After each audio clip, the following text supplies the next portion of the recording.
Welcome to another live stream edition of the Hard Rock Show. I'm Andrew. I'm Dave. And I'm Jeff. Here we go. We're all here tonight.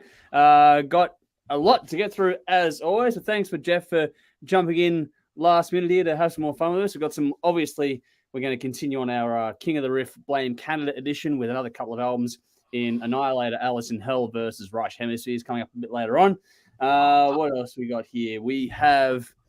we're going to review the latest from Kathleen Turner Overdrive, a classic from Septicflesh. We're going to discuss a whole lot of things, including a certain festival that's put its foot in it lately. What else do we got? I don't know. We got shitloads going on. So we're going to talk about some new singles and other stuff as well. So make sure you jump in, say hi if you're with us, and all the usual stuff. And good, I'm getting some people here from YouTube. So we seem to resolve the issue from the other week, which is fantastic. Alrighty, cool. So that's what's going on tonight. We've got a lot to get through, as always. Mate, for everything we're talking about tonight, there'll be some sort of link in the description of this one. We do, as we go live, put this one in the comments as well. So it'll be between the comments and the description box. Everything you need to know will be there. And a big thank you, as always, to our fantastic sponsors in Squid Ink Screenprinting, Alt-Cvlt Rockstar Finance. Their details, just like ours, are in the description box. So find them. Give them a follow, a like, or a share. Do the same thing to us on your preferred social media platform. Make sure you hit that like button to let more people know about us and all the usual stuff as well. We have some people jumping in the comments. Awesome. Good to see everyone here. So Rowan's jumped in, giving us the horns as always. Phil O from overseas. Good to see you again, buddy. Over on Twitch. Love having you. Thanks for jumping in again, mate. Morning Geezers going 200 bells. So that's the one there for Jeff. Thank you. Darren's here on Facebook. Howdy, guys. Striper was great on Sunday night. We have a man here that was at the Striper show, I believe. Am I correct? Yes? Not me. There we go. Dave, if you went, I would have shock, I reckon. There's no way you're leaving the building without being smited. I just rock up with my Wednesday 13 t-shirt and go, "Hail Satan!" Yeah, I like you. I like you there. That's what they said, that we're not here for the Christians. We're here for the non-believers. So they would have liked you. There you go. There you go. I was right at home. I thought I was going to burst into flames when I walked in, but I was all right. We have Nicole here as well saying, "Hey, all driving the kids to gym. Hopefully that's going well. Make sure you drive safe there. Watch the road, not us." Yeah, please. You can listen to us. That's fine. Make sure your kids are doing the typing, not yourself while you're driving. Darren says, "Hey, all good to see you as well." Andrew over on YouTube, g'day, guys. How are we all? We are all doing well. We'll get to that in a second. Hopefully you're keeping well out there too. Same with Tom. He's going, "Hey, all, how's things?" Like I said, everything's good. Hopefully the same for you. Darren has asked a question, Dave, how was Ed Sheeran last week? Because you took a week off. So yeah, I only realized that when I was off that night. I was like, "Oh fuck, people are going to think I went to Ed Sheeran." But the truth be told, it was a fucking insane mosh pit, slaying of pussies compared to the Ed Sheeran crowd. Jesus Christ. Yeah. Fucking hardcore shit right there. Yep. I hear your photos of you going really expensive on eBay. OnlyFans. All right. I am behind the times. I'm still talking about. Okay. I was actually listening to Septicflesh while I was in the Ed Sheeran mosh pit, so I was going fucking nuts, and everyone fought around me while I was having a seizure. Yeah. That might do it, actually. Michael here is going, "Evening all. Good to see you again, buddy, as well." And Conrad jumped in saying, "Sorry I can't view tonight. I'm live rock band karaoke at Shot Kickers for the evening." Enjoy it, mate. Hopefully have a fantastic time over there. And for people that are looking for something to do, that's a regular event there that Conrad looks after. So join our THRS Lounge on Facebook. He's always plugging stuff in there that people get on down to and have some fun with. So good bloke. And Conrad can watch us tomorrow. We don't go anywhere. No. Well, that's it. The stream stays online just because we go live. It stays up so you can watch it on your preferred platform. The only thing I can't do with that is Instagram, people. If you're on Instagram, I can't see your comments. Unfortunately, it's a third-party app. I can't see it. So if you do want to jump in on that one, I don't know how. I might be able to watch it on my phone, maybe. I don't know if I want to do that, but I can try. You need to get like another tablet or something set up to the side. I've got my phone here. It's actually working. So I'll see if I can manage to have like 3 screens at the same time along with everything else that I try and do. This could be fun. But I can see comments coming in. It does look weird doing it like this. So, yeah, it doesn't. It's funny how the stream... Are we delayed like 5 seconds? Sorry? Do we have a delay, a 5-second delay between live and what goes through Instagram? Oh, there is a delay. There is a delay, but on Instagram, it's the first time I actually watched Instagram while I'm doing the stream, because I haven't actually done it before. And so I've tuned in. And it's like you can see Dev's head, you can see my hands, and like Dave, you can see like the 25 of the 25/7 behind you in the corner. Like it's just this weird center panel of the three of us. It's like this weird little thing. So Jeff, you are the star of the show. Hey. So for those that are tuning in on Instagram, Yeah, you're gonna get the video isn't the best on Instagram, unfortunately, but you can listen to us talk our shit, and so hopefully you're enjoying that as well. It's the first time I've done this one, so this is going right. Yeah, there is about probably close to 10-second delay because Jeff was moving his head like doing that. And that's I'm gonna break the fucking internet. Oh, wow. No, we're gonna get like a do. Oh, you got it on that? Okay, so it's on your computer. I got Facebook and my notes on my laptop. Oh, okay. That was Facebook, so we can stream the stream with the stream, and we'll break the internet. Streamception. We've done that before. Yeah. Remember the first time went live? I think the very first time went live at the old studio. That was nuts. We got such a feedback loop going. It was insane. Were you there for that, Dave? I'm trying to remember. I don't think so. I think I watched it though when it happened. Yeah, that was crazy. That was fucking nuts. Of course, trust us to go and find the perfect way to go on feedback loop at the first time we try and do it. That's just the way we've always rolled. Cool. We can do Inception. We can do any movie people request. Oh no, I'll stick to my OnlyFans for that. Any movie you want me to cosplay. Oh fuck! Why do I dig myself in a hole? Shit. I was sitting going, why are you doing this to yourself? You're just making more trouble. I don't know. I'm planning for punishment. Alrighty, well that's us doing the rounds here. But let's do the rounds and just give everyone an update on how we're all going. So, Dave, how have you been? You were sick last week. Genuinely, you were sick last week. How have you been since the last time we saw you? I'm good, but my kids are plagued with illness all week. Week before I was sick, my daughter was sick. And then my son got sick last Saturday, still sick today. My daughter came home from school Monday, sick again. And they had temperatures getting close to 40, so we're giving them the Panadol and the icy poles, and they came down. They're on the mend, but they still got the coughs and sneezes, and Jade's got a blocked ear now. So they're not feeling too happy. They've been in their rooms and off school for the last couple of days. So, everyone likes staying home unless you're sick and you don't feel like doing anything, which sucks. So thankfully, Julia's staying healthy so she can look after him. I'm healthy again, back at work. Yay! I had like three days off work watching Netflix, which I have no problem with. That was cool. Yeah. But managed to get well in time to go to a mate's place on Monday night and watch AEW Revolution pay-per-view, which was fucking great for all the wrestling fans out there. Yeah, it was a good one. Apart from that, been listening to lots of music and getting ready for the Aerosmith special that we're going to do soon. For that. So it's the Queen one recently, and now we're on to the Aerosmith. And yeah, I'm a massive Aerosmith fan. They could have been my Guns N' Roses, but they're not. So, but they're like close. They're like one of my first 5 bands. Yeah. So might be bringing the Vaseline to that special. Not all. And the tissues. To find out, Jeff, you have to subscribe to Dave's OnlyFans. Yeah. Cool. Matt, how are you, Jeff? What are you bringing Vaseline to? Yeah, well, I don't know. No, I'm good. In fact, get in the comments and tell us what you bring Vaseline to. Oh, God, Dave, really? Here we go. The doors have opened. There, that's Pandora's box is officially open. No, that's Aerosmith's box set. I love Aerosmith. I'm a huge Aerosmith fan, but I don't know if I take a box of tissues and Vaseline to, listen to party or anything. But I do like them. Yeah. Hey, well, there's better things than Vaseline. Vaseline leaves a residue. Yeah, go for the Vicks, man. It'll burn. Oh yeah. Clean sinuses at the same time. Vicks vapor rub. Yeah. Vicks. Oh wow, man. This is getting into nasty territory. All I can think of now is there's a book called Lockie Leonard, Human Torpedo, and there's stuff about Vegemite being put in his parts, and that's a different story entirely. That's weird shit, man. I'm not into weird shit. Right, says Dave. Wow. So... I don't think so. I don't honestly. Well, all right. On that lovely note, so how have I been? I've been really well, working obviously, but I had took a couple days off because I went to see the lovely. So we can get this in here. Can you see Striper? Yeah. I had a lovely meet and greet. Got to meet the guys. That was actually really awesome. And then during the concert, they throw out Bibles. Okay. Oh, So fuck off. I caught an actual Bible.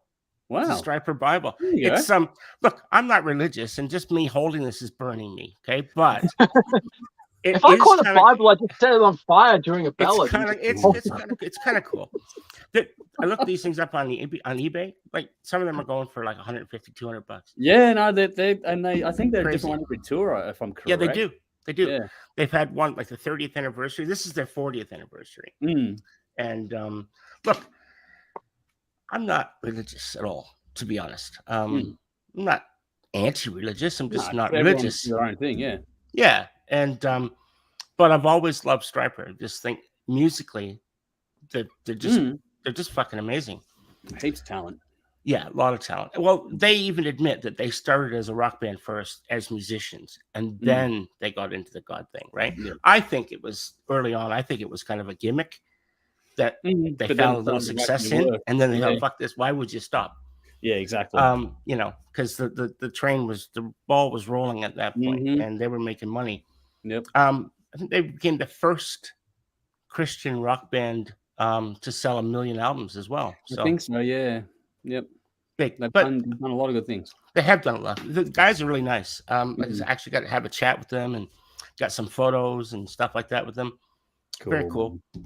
I was pretty stoked. But my buddy that went with me, he's been a Striper fan his entire life, and when he grew up, right, his father was like, you can't listen to anything, objectional.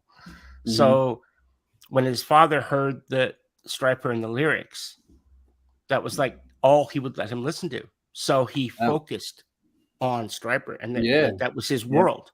Yeah, that was all he was allowed to listen to, which I can't even imagine that. I would fucking divorce my parents over that shit. But hey, to each their own.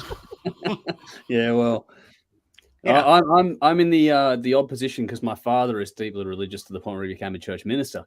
Yeah. And so I'm literally the son of a preacher man, and which has been a running gag for me for a long time now.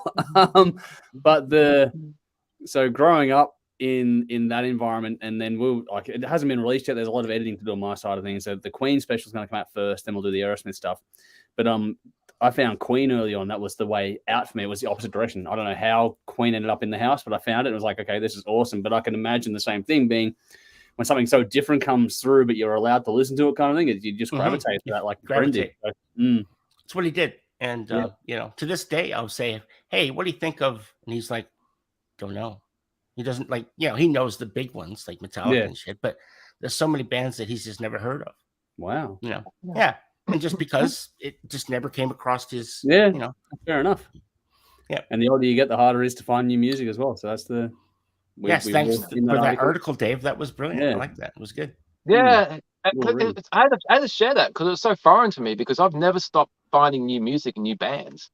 Yeah. But so many people in my age group just settled. Stop. Yeah. And it's That's normal. It happens. It's actually normal. Yeah. Yeah, it's just normal. And like it's just the way we are. Like, and I even said I wrote a little note there basically that, through you guys, you guys have opened up like massive musical worlds for me, which is great. Because otherwise I would have just stayed in my little cocoon and listening to, the number of beats for the 950,000 time, not ever experiencing. Nothing wrong with that, yeah. No, there isn't, but still, Yeah. So no, I get what you mean. This is we're segueing into nowhere land now, but no, it's I've said to you before, Dave, in the past that I've challenged you, not in a direct way, but it's like I've said to you, how many people do you know actively seek out music the way we do and find new albums, listen to every. I mean, it's a bit of a different format at the moment this year. You'll see more new stuff coming through shortly with another format we're releasing, but for the most part, we don't know many people that challenge ourselves and each other to sort of check out new music as often as we do. Handful of people at the most. Yeah. So and to do it for as long as we've been doing it as well, I think it's something that's either you are just innate with and it's easier to do, or you do just fall into your cocoon, which is again nothing wrong with that. People do that and they're happy, so good. But it's just one of those things that's an interesting little thing, the way you develop, and then you sort of becomes the soundtrack of your life, and you go back because it just feels good to go back to old times, sake kind of thing. But anyway, we'll get back in. There you go. I was just gonna say, eventually, new songs become old classics. That's the more you listen to them, Yeah. Yep, that's how it works. quick update on my side. Not much to report. Same old. I had a sick dog to deal with this week, which will lead into my bin later on.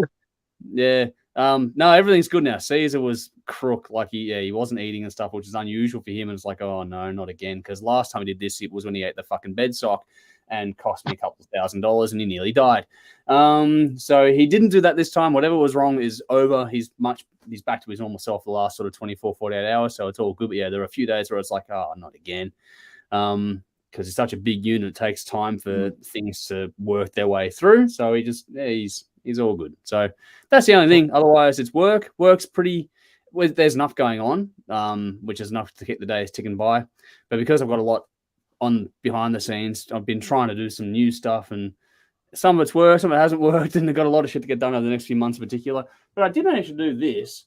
So this is a test piece of some scrap leather for those curious at home. Nice. So burned our logo onto some leather. So hopefully I'll do something with that in the future. We'll see what happens. Does it come through on the other side, or is it? You can't see it. Nice. That's it. That's that. I did another color as well. I got just scrap pieces and just did a dark one. Don't know how well that comes up on camera, but yeah, it looks good. It comes up again. So same piece of leather. So just testing on that. That worked all right. And just doing some other bits and pieces, which I'm trying to do, and then there's a lot going on. So yeah, again, I keep teasing it, but there's more to come on that front soon. But yeah, just crazy. Yeah. I just want, before I forgot, you mentioned Caesar and the bed sock. What the fuck is a bed sock? The only sock I know is the ones you put on your fucking feet. What the fuck is a bed sock? Am I stupid here? You put over the bed. No, that's what it's called. I've never had one in my life. The kids gave it to Jody for a Mother's Day present. This is going back a few years ago now. And it's a big, thick fucking thing that has a hard bottom on it, so you can actually walk outside on it. It's like a sock with a hard base, which is just weird. I don't know why, but you put it on your foot, your feet. It's actually put on your foot. It's like it's a big, thick sock with a hard base that it's I don't know. It's a weird thing. But the kids got it because they thought it was a nice Mother's Day present. To which point, I think within 2 weeks, the dog ate it. And it nearly killed him. So we've had no more bed socks since then lying around the house. So I never heard of a bed sock. No. But well, there you go. I learned something new. Yeah, well, this is the trade for the toque that you were telling us about. Oh yes, Dave, and you guys wearing the beanie. It's not a fucking beanie. It's a toque. There we go. As far as around the line for beanie, see a beanie. What is a bean? Your fucking head, right? That's a stupid name for your head. A bean. That's why it goes on your bean. It's called a beanie. Beanie sounds like fucking a toque is a character from fucking Lord of the Rings. Full of a toque, right? Yeah. No, that's the whole toque thing. I think we invented the thing, Dave. You should take it from the Canadian. It's too American for me. Sorry, as well. I like nothing against America, but I love my Canadian heritage. So toque it is. I can't say I'm wearing a fucking beanie. Now you know why the wife and I are divorced. All right. Fuck you! I don't want to anymore. We are getting real on the show. Pedantic, maybe pedantic too much, right? Yeah. All right, we'll get to some music, I guess. We'll get some comments first. So, back to the OnlyFans stuff here. Darren says no tissues, just chars. So, back to that chat. Well, there was this thing that came through. This woman sells parts of her body. She can make money off her belly button lint and her fucking fingernails, and she's made thousands of dollars. This stupid woman. Now, if a guy tried to do that, it wouldn't happen. There's no market for men to do it. People are willing to pay for it, so why wouldn't you do it if you can get away with it? Yeah. Is that Amaranth? Is that Amaranth chick? That does sound familiar. I didn't know her name, which is concerning. Red hair. Red hair? No idea. I don't know. I'm not sure. She's on Twitch, I think. She's a big Twitch star. No, there you go. Okay. Yeah, People I just in the article. I wasn't. I think that's her name. Well, yeah. I don't know my name. Oh God! Here we go. I'm scrolling through comments, and here's Sally. She's going, "Hello, boys. First thing I hear, Dave telling us what we use Vaseline for. Welcome back, Dave." Thanks, Sally. Thanks for joining us tonight. Julie is going to see that comment tomorrow. She's going to be like, "What the fuck?" That will be funny. She checks That the will be comments every day after. She What should did he with say you. last night that embarrassed me? She should with you. Like, it's a thing. I'm lucky. Jody just knows that it's like there's no hope, so just fucking run with it. I think Julia's still trying to salvage you, Dave. It's just not going to work. Not gonna happen. Vinny says, "Evening all. Did you go to confession before seeing Striper Jeff?" I don't know. Afterwards. There we go. Yeah. Nicole said, was listening and laughing, made it a tough drive and stop it off. It's actually raining. Shit, okay. Drive's actually seriously safe there, Nicole. Darren says, careful, Dave. You are aware of what Nurgle from Behemoth is going through. I have seen something about that. Like the religious thing he's on charges for over there. It's a weird thing. Vinny always has the good ones. Vaseline equals OnlyFans. Can't wait for opening night. There we go. Dan, I know the other two, but what is your favorite band, Andrew? Good to see you, Dan. Fuck, that's a tough one. It changes all the time. My all-time most important band is going to be Queen. If I'm going to have to pick one that's my gateway band, the one that started it all off for me that I can never get tired of listening to, it's Queen. I know that other bands come very, very close to that, but if I had to gun to head choose one, that's what it's going to be. That's going to be Queen. Fuck. Okay, in the comments, let's get a poll. Queen, Guns N' Roses, or Rush? Come on. Yes. In the comments. Let's do the comments. Queen, Guns and N' Roses, whatever band wins, Dave has to listen to for a week. Go for Rush. Way to skew the poll, Jeff. Way to skew the poll. That is perfect. Well done, man. You're going to get me divorced, man. Julia can't stand his voice either. And if I'm listening to his fucking voice all year or weeks, she's going to be like, oh, I can't handle it. You're going to have to get used to it. Dave, there's this remarkable invention called headphones that'll make it for only you. No, if I have to suffer, everyone else has to suffer as well. I feel bad for your kids now. We're going to do that William Shatner torture album because I made comments of what Jade was saying while I was listening to it for that torture episode. We're going to do that. Yeah, that was fucking horrible. What William Shatner torture episode? Oh, this is going back. We haven't actually got around to doing it. We usually once a year would do this torture thing where we'd all pick an album that we actually liked, but would challenge the rest of the co-hosts to sort of listen to it and test their boundaries. Because there's a William Shatner album that I fucking absolutely love. I think it's brilliant. It's called Has Been. I haven't checked out that one, but his Christmas album a couple of years ago was fucking phenomenal. I love it. That was shit. They've hated it. My son woke up crying. Does that got like Zach Wilde or something on it? Because I know they've done songs together. Zach Wilde had a whole bunch of guests. It had a whole bunch of guests. ZZ Top were a part of it as well. There was a whole lot of everyone on there, so it was just you name it, they were on there. But Shatner Claus is fucking great.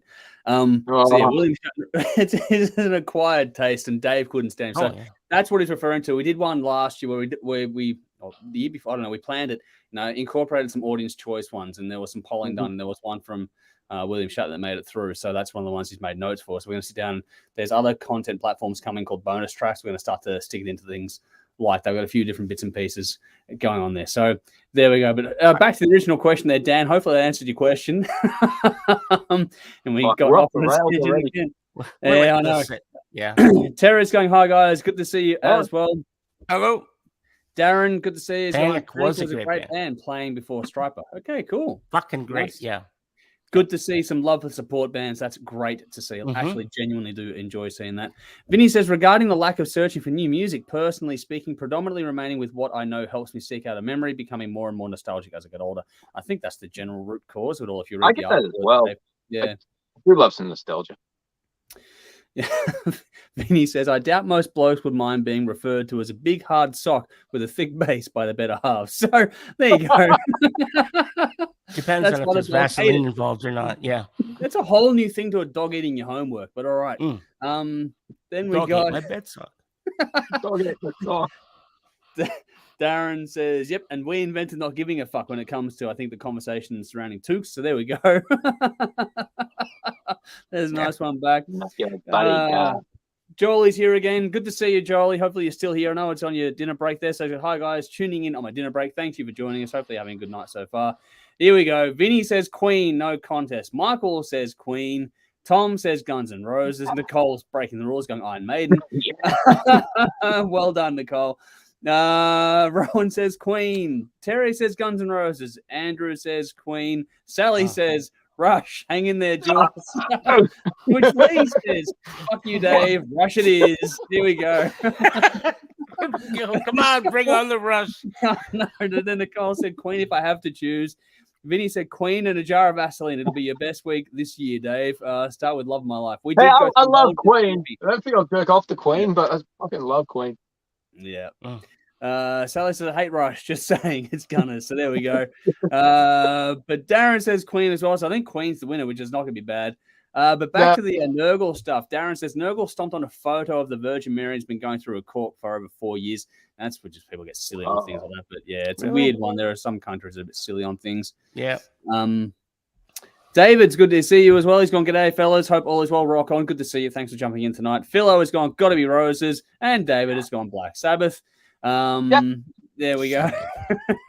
And Andrew says Nurgle has problems with controversy due to the Polish government and the church being so close. Yeah, that is the thing over there. It is. There are certain countries in that block that are a bit funny on things, which is so funny when you compare it to other regions of the same part of the world that just have no reverence whatsoever, which is just it's a different way of life over there.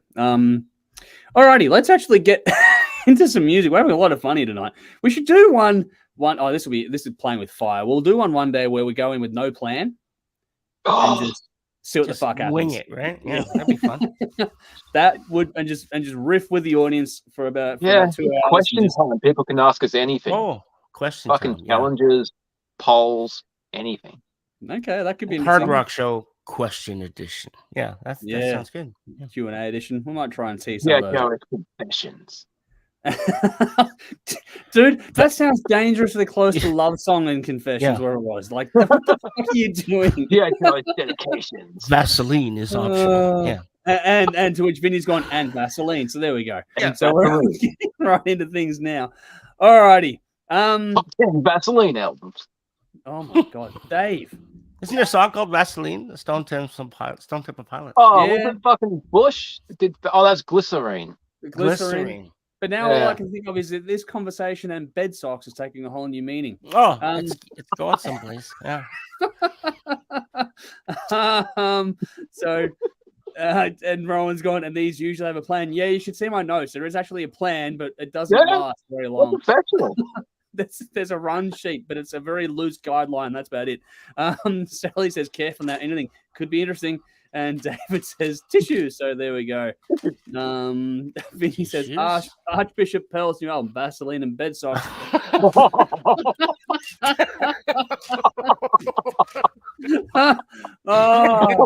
Comment of the night. Yeah. Oh wow. That's probably a good night for now off to see Striper. Oh wow. Those are songs to listen to while you're burning. The whole stream's gonna be demonetized now. Oh, I know. We're done now. That's it for that one. So what do we got here? So Michael's gone. So all these merch tests so you can make bed socks. I hadn't thought of it until just now. Thank you for the idea. That's actually pretty good. The Hard Rock Show logo. Yeah. Oh, yeah. Yeah. Lee says Nirvana covered many of the Vaseline's numbers. That's actually the point there, and Nicole's laughing away here. So hopefully everyone's having a good night. PHR bedspread with like pillows and shit, with like the logo and the cast members. People would love that shit. That would be awesome. Considering how nuts I'd buy that. I'd buy that for $1. There's a lot of things I'd buy for $1. There's a lot of things I'd buy for $1, but I have to work out which album we're gonna have to like. Which logo do we go with? The one we use currently, or do I go with the old one with the flame on it, the diamond shape? Bedspread's got to be flame. Why not have it? Why not have it on both? Like one side is one, side is the other. Reversible. Yeah. There you go. There's your thinking. And Phil's pointed and 200 bells. There we go. And 200 bells. Bells can be. I'm gonna have to do the bells. I'm gonna have. You are gonna have to do it now. You know what's gonna happen? We're gonna do that. We're gonna do that Anything Goes night. That random one. And the first thing that Jeff's going to get is the bells. You know what? They came from Canada, right? So they were all my mother's. They're still in boxes, still wrapped up. So we could have like unwrapping. I've never even seen the fucking things. Unwrapping them on live on fucking air. And this one is ding-a-ling-ling, you know. Then put that one and open up another one. All I can think of is Nelson going, my ding-a-ling, my ding-a-ling. Yeah. This act is over. Yeah. Oh no. Oh fucking hell, this is great. Philo says it's so weird that it's cool. We're all a bunch of geeks at the end of the day, fucking seriously. Too many Simpsons references. Oh, I know. Vinny says, imagine Teatro's contraception. Drink up and get your rock on. Well, yeah, not on, it's not on. Isn't that the one that used to have years ago? Fuck. All righty. You know, you got like a bottle of Vaseline with like THRS edition on the side of it. You know? You can print the label, Andrew, and we can just stick it on a bottle of Vaseline. Yes. Wow. That's going to be... They've started it. Just call it Balls Deep. That'll be it. Oh. So... Yeah. No, isn't that the title of Striker's new album? One scoop will do you. Yeah. Yeah, that's it. Wow. Philo's got must be the most extensive collection of bells in the world. We'll find out, I guess, one day. Probably are. I wouldn't want it to be worth, but a fair bit. All right, we are about 45 minutes into this thing and we're fucking nowhere. Let's try and out the way. It's Dave's fucking fault. He did the Vaseline comment. People having fun, whatever. Like, as long as people are tuning in and enjoying this fucking stupidity, by all means, go nuts. Hopefully, you're all having fun out there tonight. We're here to be idiots. Like, it's in the comments or in the description, but everything I put up, it's like we're idiots and we know it, and that is the point. That is all we do. So hopefully, everyone's having fun out there. And Philo's gone. Don't underplay the bells, Jeff. I'll try not to. Lee says we've hit rock bottom. The other way is up, mate. Every time people think we've hit rock bottom, we find a new low to get to. So I just love that Simpsons moment when they dug that fucking hole. They're trying to dig back up. No, dig up. That's stupid. Yeah, that's us. That is us. We will try to dig up stupid for the rest of the show. Darren says Territory's Vaseline is used exclusively by Dave. There's your OnlyFans account. The second-hand Vaseline, Dave. You could like second-hand Vaseline, little smears. Put it between some plastic and then sell them on little for $50. I'll stick it in my belly button. Yeah, and then put that on a bedstock. You know, yes, the odd belly hair or something in there. You get like an extra the belly button for that. Can get mailed out to a lucky subscriber. Wow. Maria's chimed in saying Rush. There's some more love for Rush. And Vinny's gone, no mention of woke wasp tonight, I promise. We'll probably get into woke territory in a little bit later on, to be honest. We do have a slightly serious conversation a bit later on. But for now, let's talk about some music.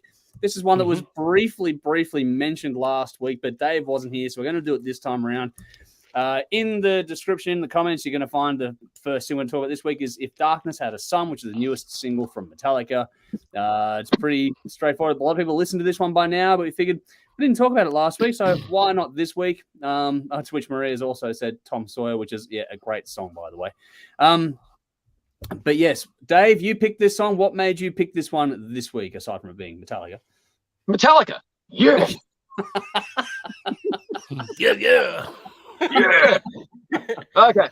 The 3 songs released from 72 Seasons. This is by far my favorite so far. Cool. I'm really looking forward to this album. It's funny how music can take you to a particular time in your life, but usually it's a song that you heard during that time. Obviously, this song wasn't around 27 years ago when I was 16, but If Darkness Had a Sun, Here I Am puts me in my mindset from when I was 16 years old. It's really, really creepy how fucking spot on. Because I would love this song like a fucking crazy motherfucker when I was 16. Because it's perfect. I know, guessing James has had a lot of time to reflect in the past few years. It was written during lockdown, apparently. So we had a lot of free time and his life changed. So, but yeah, it's very, very pissed off teenager. If Darkness Had a Sun, Here I Am. It just speaks to me. And I wasn't expecting to get put in the mindset of when I was 16 when I heard this, but opens with that heavy open E chug, which is always cool, but then that fucking temptation comes in like, okay, shut up. James is talking. Yeah. He's not talking about being a table. No. I'll talk about fucking Lulu another time. But yeah, as soon as James says temptation in James's voice, I'm like, okay, I'm paying attention. You got me. And it doesn't have to be the most complex song. In this case, they've done complex songs before. This is about the lyrics. And I'm all into what this whole theme of this album is going. I mean, I know a lot of people are complaining about, it's a lot of open E chug. Have you heard Whiplash? For fuck's sake.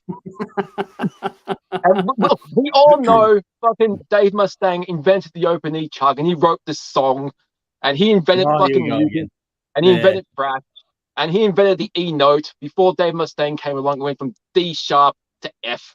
But Dave Mustaine came along and invented the E, and fucking, Kill the King is all fucking E. There's a lot of E. It's just the way it is. It sounds cool, and there's a lot of melody in between. But there's a lot of E dance I like the E note. I like the heavy chug. Full song, Metallica. Fuck the haters. Well, I dig it. I think it's cool.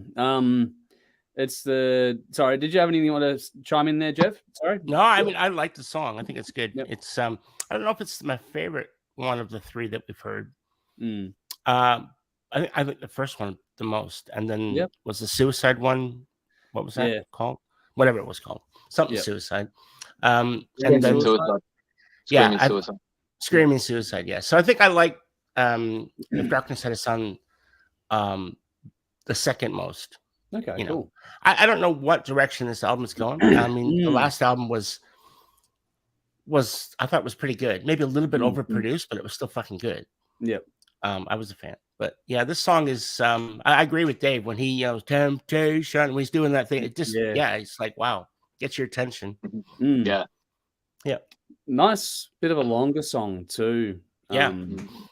Which I was expecting that when you hear about the track, the overall album length. No, I like it. What I find cool about these, what they seem to have nailed, either intentionally or not, is giving everyone a chance to sort of call back to a different time or era of the band with every song. Like the first single that was released, that got everyone talking about different eras of the band. Dave's mentioned Whiplash in this conversation tonight, but as I think about it in terms of Reload almost. So there's the way they've done these songs, this whole album feels like it's going to be one of those ones that's just expansive across their entire career. Like there'll be little bits and pieces from everywhere that it's going to be sort of incorporated into one thing. It's one of those albums that just feels like it's going to do that. I could be very wrong, but I would fucking love it if it does do that.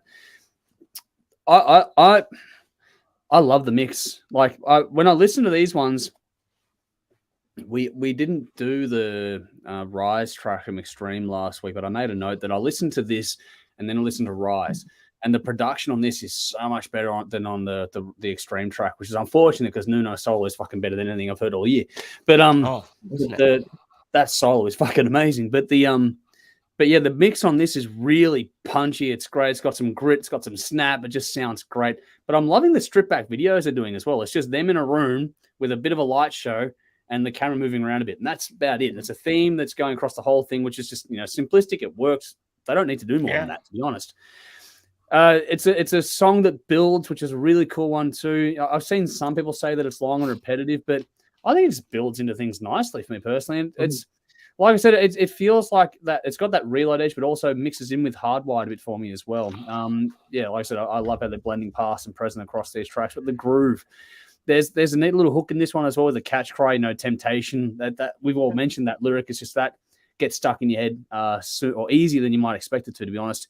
But there's also some subtle harmony in this one as well, which I thought was a really clever trick on this song. I know it isn't universally loved. I think Nick from our crew probably hates this one the most out of the three singles so far, but I'm enjoying what they're doing so far. I think this just flows on nicely as a third single. It's probably a good release for a third single, this one.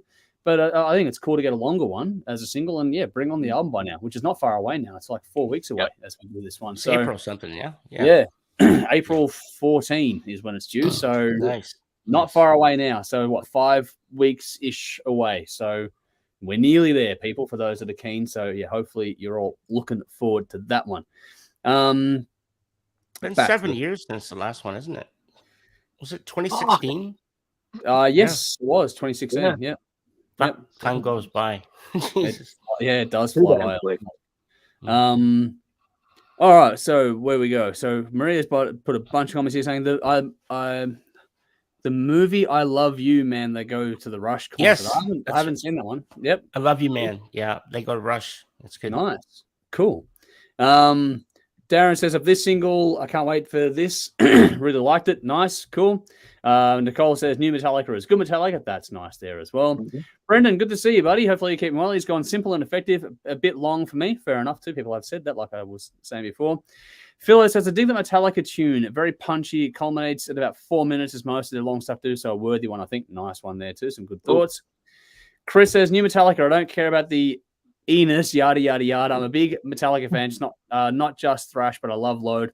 This has no hook in my ears. Just sounds dialed in. Okay, nice. Yeah. Cool. But Philo says, yeah, Reload comes to mind. So we're getting a few things here and there. It's different people hearing different things, which is the cool part about it all. It's so subjective. Vinny says, this song will be a great entry point for anyone on this planet who still hasn't given Metallica a listen. That'd be cool as well. And Brendan also says, based on the 3 singles, I'll be buying it, which is good thoughts there. Thanks for chiming in on that one. All righty. Time for my pick of the week. And I've got do a bit of a shout out for someone who actually doesn't look like they're here in the comments tonight. But in the comments in the description, as always, there's a link for you to go and check out. This is the latest from Sydney band Fifth Dawn with the track called In Between. I've got to give a big shout out to Michael for championing these guys and basically forcing me to check them out because he's been posting them on comments on the page and also in the Facebook group. So yeah, I just wanted to go and check it out and was thoroughly impressed. So this is the latest single from this Sydney band that was their resurgence. They took a break for a little while, if I'm correct, and so they're coming back. I think this is like the 2nd or 3rd single they released since their return. And I think it's actually perfect timing for the video for this one to be released a few days ago in time for International Women's Day too, which is very, very cool because this is a female-fronted band.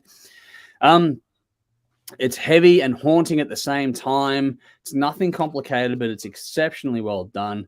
I think there's some great riffs, some great groove on this one. The way that riff, the groove, the heaviness of the guitar tone is offset against the vocal is really nicely done on this one. You get some real light and shade in the tonal balance there.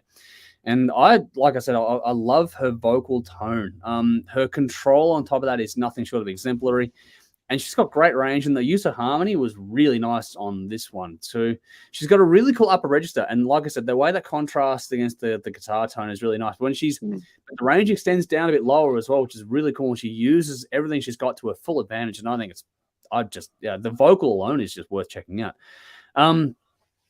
It's funny I say that because you might hear sort of pop sensibility. It's one of those things where you can imagine that opening sort of note progression from the vocal being like almost like a pop radio song thing, but the way they've done it with the haunting atmosphere and the way the guitar kicks in just really brings some weight to this song, which it's a really accessible track that sort of, sucks you in and then hits you in the head when you sort of get stuck into it. Yeah, I really when the chorus kicks in, this one fucking punches hard. I love it to bits. Some cool gear changes too. It's not just a verse, a chorus, and so on and so forth. There's a couple of changes toward the end of the song in particular. Really they pace it up and then they slow it right down for the haunting little close. It's got a good little payoff there and all that sort of stuff. And it's easy to repeat spin. I just really do enjoy it a lot. So this is a band I'll be digging into more of because I've got a few things out there now. So yeah, big thanks to Michael for putting me onto this one because I thoroughly enjoyed it. Dave, how'd you go? Yeah, I liked it. It was pretty cool. Cool. Lots of energy and really chunky guitar chords. I like that heavy, just chunky, good ballsy guitar tone. And there's nice shifts between the heavy and the clean. That was really well done. And as you mentioned, her voice, it works really well against both the heavy and the clean. And she doesn't really have to change what she does to accommodate for either style. It just flows perfectly from one part to the other. The video looks like it was filmed in a church. It does now, if look church sermons are more like this, I'd be more inclined to go to church or at least go to a Striper concert. But yeah, overall, this is a pretty cool song. It's my first time hearing the band, but yeah, I liked what I heard. So yeah, definitely check it out if you haven't heard it before. Nice. Cool. I don't know if you've checked it out at all. No, Jeff. I didn't get a chance. That's all right. Cool. Is there any song in particular that got your attention over the last week? Just comes to mind quickly or nothing there really? Nothing new. I mean, no, cool. That's all right. But that song was it yesterday? Something Saints. What were they called? Yes, that would be. Hold on. That was a cool song. I like that. Burn City Saints, Rock and Roll. Burn City Saints. Yeah, that was a cool song. I like that. Yeah, that is a good one actually. I do like that one quite a bit. Very fun little song. Cool. Got some comments here. So, Man Family, good to see you. Gone great tune. Glad you like that one as well. Darren says, like this, has an Evanescence feel to it, which is, I get that as well. And Lee says, best single this week for mine is Withered Flowers by Headless. Haven't checked that one out yet. I'll have to go and check it out because you always bring good music into our attention. So I'll have to go and check that one out for sure. Withered Flowers by Headless. Okay, I'll go and dig that one up. All right, a couple of little plugs to get through, and then we'll get stuck into some other stuff as well. So first things first gig plug for the week is going to be Legions of Steel 2023. We did touch on this one last week, but I'm going to give another plug again. There is a link to this in the comments and also in the description box because it's coming up this Sunday. So Legions of Steel Festival is back for one last round, showcasing some of Australia's best metal talents on March 12, Labor Day weekend at the Northcote Social Club. This celebration of all things heavy metal, speed metal, and thrash metal will see performances by Dreadnought, Darker Half, Envenomed, Livewire, Flickcraft, and Rautism, as well as Victoria K. This is a perfect Sunday session of steel, just what you need on a long weekend. It's $25 via OzTix if you buy tickets now, and set times have been released as well as a Spotify playlist as well. So if you go to that event link, you'll find links to tickets, obviously, but also links to the Spotify playlist, which has, I think, 3 songs from every artist, which is a cool thing. And also the set times are there as well. So if you're looking for a bit of metal this weekend, go and check that one out as well. And then this one now isn't a gig plug per se, something else that sort of was launched, I think, last night. So if you're joining in and want to tell us what gig you're going to over the coming weekend, then get in the comments, let us know what you're going to go and see next, regardless if it's anything we're plugging here tonight. But yeah, in the description box, in the comments, you're going to see a link now to the last chance to save the tote, which is a bit of a fundraising thing right now. So in case you weren't aware, the tote, the iconic Melbourne venue, is going on the market. The owners can't really keep up anymore, so they're selling. And so this is the spiel that the people at the Last Chance Rock and Roll Bar are trying to put together to try and sort of co-own this thing and then sort of make it almost basically a heritage listed building. So here we go. This is the last chance to save the tote. Well, we might as well have a crack. As some of you will know, the tote, the actual building and business, is up for sale. It has an asking price of $6 to $6.5 million. In all likelihood, it will be purchased by a developer and the tote will no longer exist in any way, shape, or form. We're not going to let that happen. Leanne and I can afford, with a lot of hard work, begging, borrowing, and using every dollar we have to come up with around half of the asking price. So hoping to sell enough merch, good times, and a future to make sure that the tote remains the tote forever. It will also be the last time the tote will ever need to be saved, because if we're successful, we'll be putting the building in trust with so much red tape, caveats, and legal protection that it can never be anything but a live music venue, let alone ever sold again. It'll always be a live music venue for future generations of Melbourne bands. We know that this is a seemingly impossible task, but we think it's worth it. We've got under a month to make it happen, and we're going to give it everything we've got. We've set this all up in a possible campaign, which there's a link for now. This is it. If you can contribute in any way, whether it be through merch or by simply sharing our post, that we truly appreciate it. We're truly going to need thousands and thousands of people to make this happen. We'll be adding more to the campaign as artwork comes in, thanks to all the artists who've been working hard behind the scenes on a tight schedule. And we'll come up with some other amazing things. So strap yourselves in. Lots of love. Shane, Leanne, and The Last Chance. So there is something. There's a one venue trying to do a very good thing there in trying to save the tote and make it a perpetual music venue, which would be fantastic, as opposed to losing another one. We've lost enough as it is. So if we can save the tote, if you are inclined and are able to and want to chip in, please do. Otherwise, we will see how things play out over the next sort of 4 to 6 weeks, I guess. It's not that long, unfortunately. But yeah, fingers crossed we can get a positive outcome. We'll try and do what we can to help this along. We'll give it a share pretty much every week for the time to come until we know the outcome of all this going on. So I did mention people sharing gigs. So Brendan's going Hidden Intent tomorrow in Ballarat. Nice. Hidden Intent are a great band. Great band. Lee says Dave Lombardo also released his first single off the upcoming solo album due in May this week. Interesting experiment, journey into sound. Yeah, he's doing basically a drum-led solo album, which I saw the press release for this morning. And I haven't had a chance to check out the song yet, but I'm very curious about that one, Lee. So yeah, that's a good one. Isn't he the drummer for Annihilator now? I think so. He was a founding member of Slayer. I think he's with Annihilator now. Okay, cool. Yep. But yeah, he's had this solo idea kicking around for ages. It's his first ever solo album in quite the lengthy career. So be interesting to see. It's drum led, so I'm very curious to see how it's going to be put together. So yeah, amazing drummer. He's very, very good. What do we got here? Brendan, Testament. Maybe that's the band. I don't know. But he's also at Idle, Ruin, Vexation, Eon's Abyss in Melbourne on Saturday. Nice, you're getting around. Well done, Brendan. Alrighty.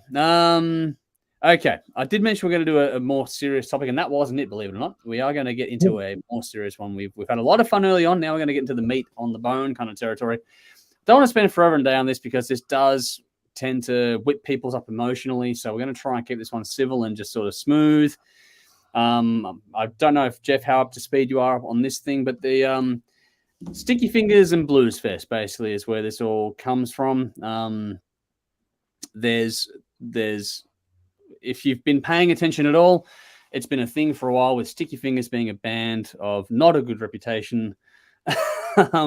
Basically, in people's words, being the victim of cancel culture and all that sort of stuff, and then Blues Fest basically pulling them off the bill. Now, this one came about, like I said, we're going to try and keep this one. We don't want to go all night on this one, but it's a case of the reason why I'm bringing it up in particular is because we got tagged in a Twitter spat about this thing, and these conversations generally devolve into a shitfest at the best of times. So I figured, let's have a think about it. Let's just have a conversation about it, and whoever has an opinion on what, that's all good, but let's just sort of see where it goes. And so, Dave, I sent you a link a few days ago to sort of check out what this is about. And in that link, there was a whole lot of other links too. So it was quite the rabbit hole if you wanted to go and dive a bit deeper into it. What are your thoughts after reading and hearing about this thing with Sticky Fingers and Blues Fest? I was not aware of this festival or this band at all, or their history, but just what I've read through it. So from what I understand, the singer has said some things in the past. He has a mental illness, so he's probably excitable, for lack of a better word, and may say some things when he's not in the right frame of mind. From what I understand, he has apologized a few times for his actions and doesn't want to be known as that type of guy. So the Blues Fest put him on this lineup, and then other bands started dropping out because they didn't want to be associated with it. Yeah. Personally, I think a mental illness, dealing with someone who has a mental illness, can be very, very tricky and very hard to do and very messy. So if we really are highlighting the effects of mental illness, we should be willing to deal with the consequences of having to deal with this. It's more than just posting the Beyond Blue number on your social media and patting yourself on the back and saying, I'm doing a good thing. If you're doing a good thing, you have to be willing to get your hands to it. And it's not going to be easy. So the festival was wanting to do forgiveness and giving a second chance to this band, which personally I think is cool. But when you have other bands dropping out, the festival organizers' hands are tied. So unfortunately, they have to part way with this band. And I don't know the band. I don't follow everything that they do, but I don't think he said anything bad recently. And if he has taken some accountability for what he said and apologized, what more can you ask of somebody? Seriously, you cannot completely jeopardize somebody's career, livelihood, and future mental health because of something stupid they did in the past. Enough is enough. If you've taken responsibility for your actions and you've apologized, surely in a world where people get locked up in jail for horrible crimes, but we're supposed to be all forgiveness and rehabilitation for that. But if somebody has an opinion or says something stupid, they can get cancelled and that's it. It doesn't make sense to me. So it's a difficult position that the festival organizers are in, because if your main draws are pulling out, you have to do something. But on the other hand, as I said previously, it's more than just sticking the Beyond Blue numbers on your social media and patting yourself on the back saying, look, I'm doing a good thing. When I do a good thing, you have to be willing to go that extra mile. That's just my Fair enough. That's all good. Like I figured, it's actually interesting because I figured that you'd be more on that side of things. Just quickly, I did see an Instagram comment come through, so I'll just change gears for a second. Tom Nagara, who you know from many local projects, including Envenomed, is Sunday Legions of Steel. So there you go. Tom Nagara commented on Instagram. So there we go, got on there. Jeff, I don't know if you're up to speed on this at all. Did you have any thoughts that you wanted to share on this? Well, I don't really know the story that much. Just Dave said what you've said, but you know, when it comes to cancel culture and stuff like that, it used to be, if you were good enough to replace somebody, whatever it is, what they did, you got the position. Now it's like we live in a world where you just have to sit back and wait for somebody to say something, and then you just move in. You know what I mean? So it's kind of like cancel culture. While I agree and disagree at some points, I think it should be called, well, when you need to be, people need to be responsible for what they say. Now, if he's got some mental illness, I don't know the story, so I can't really judge it, obviously. But accountability culture, I think, is better than cancel culture. Yeah, I think people should be accountable for shit they say.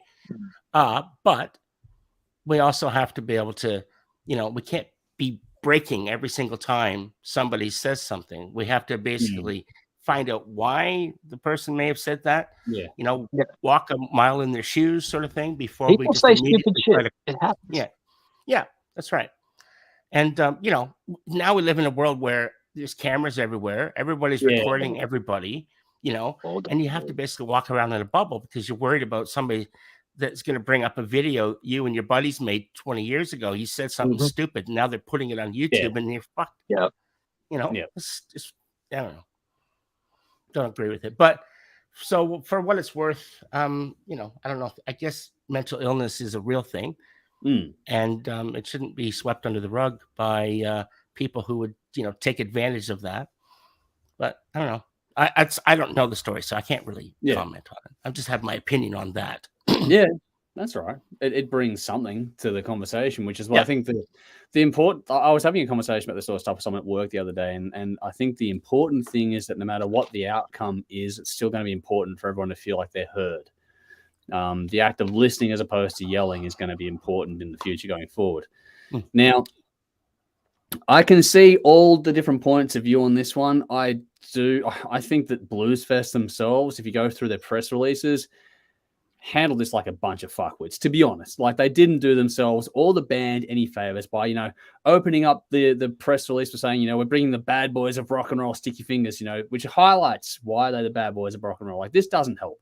Just let it go quietly and be done with it. Don't try and put a spotlight on it by, that's just not going to help. It's just really not going to help. And then the press releases, when they talked about, we wanted to have a chance of forgiveness and basically sniping at the people that weren't there yet. It's like, you're not, as an organization, doing yourself any favors in the way you've done this. Now, that said, I do empathize with their position, but I don't think they did it in the best. Their communication skills were poor. Let's put it that way. Like I said, the dragging into the conversation on Twitter was just painful. My notifications went off, and I was like, I had to actually untag the show. I'm just like, no, I'm not doing this on Twitter. I'm not doing it on Twitter. If I'm going to do this, I'm going to actually have a more nuanced conversation than 140 characters allows. I had some people, like the original tag, questioned if it was bad for music. Now, this is an interesting rub of it all, because which one's worse for music? That a band gets quote unquote pulled off of a bill, or if a big festival takes a big financial hit? So the market doing what the market does, I think it's more harmful if the festival takes a hit that it can't recover from. That doesn't help either. There's no winners in these sorts of circumstances. Now, eventually money won out in this one, which means principals took a backseat to money, which, hey, it's business. So people do what they want to do. Enough bands pulled out, enough people wanted their refunds, whatever else have you. So it was becoming financially untenable for Bluesfest to hold the line. So they had to ask Sticky Fingers to step off the bill, and things seem to have settled down after the fact.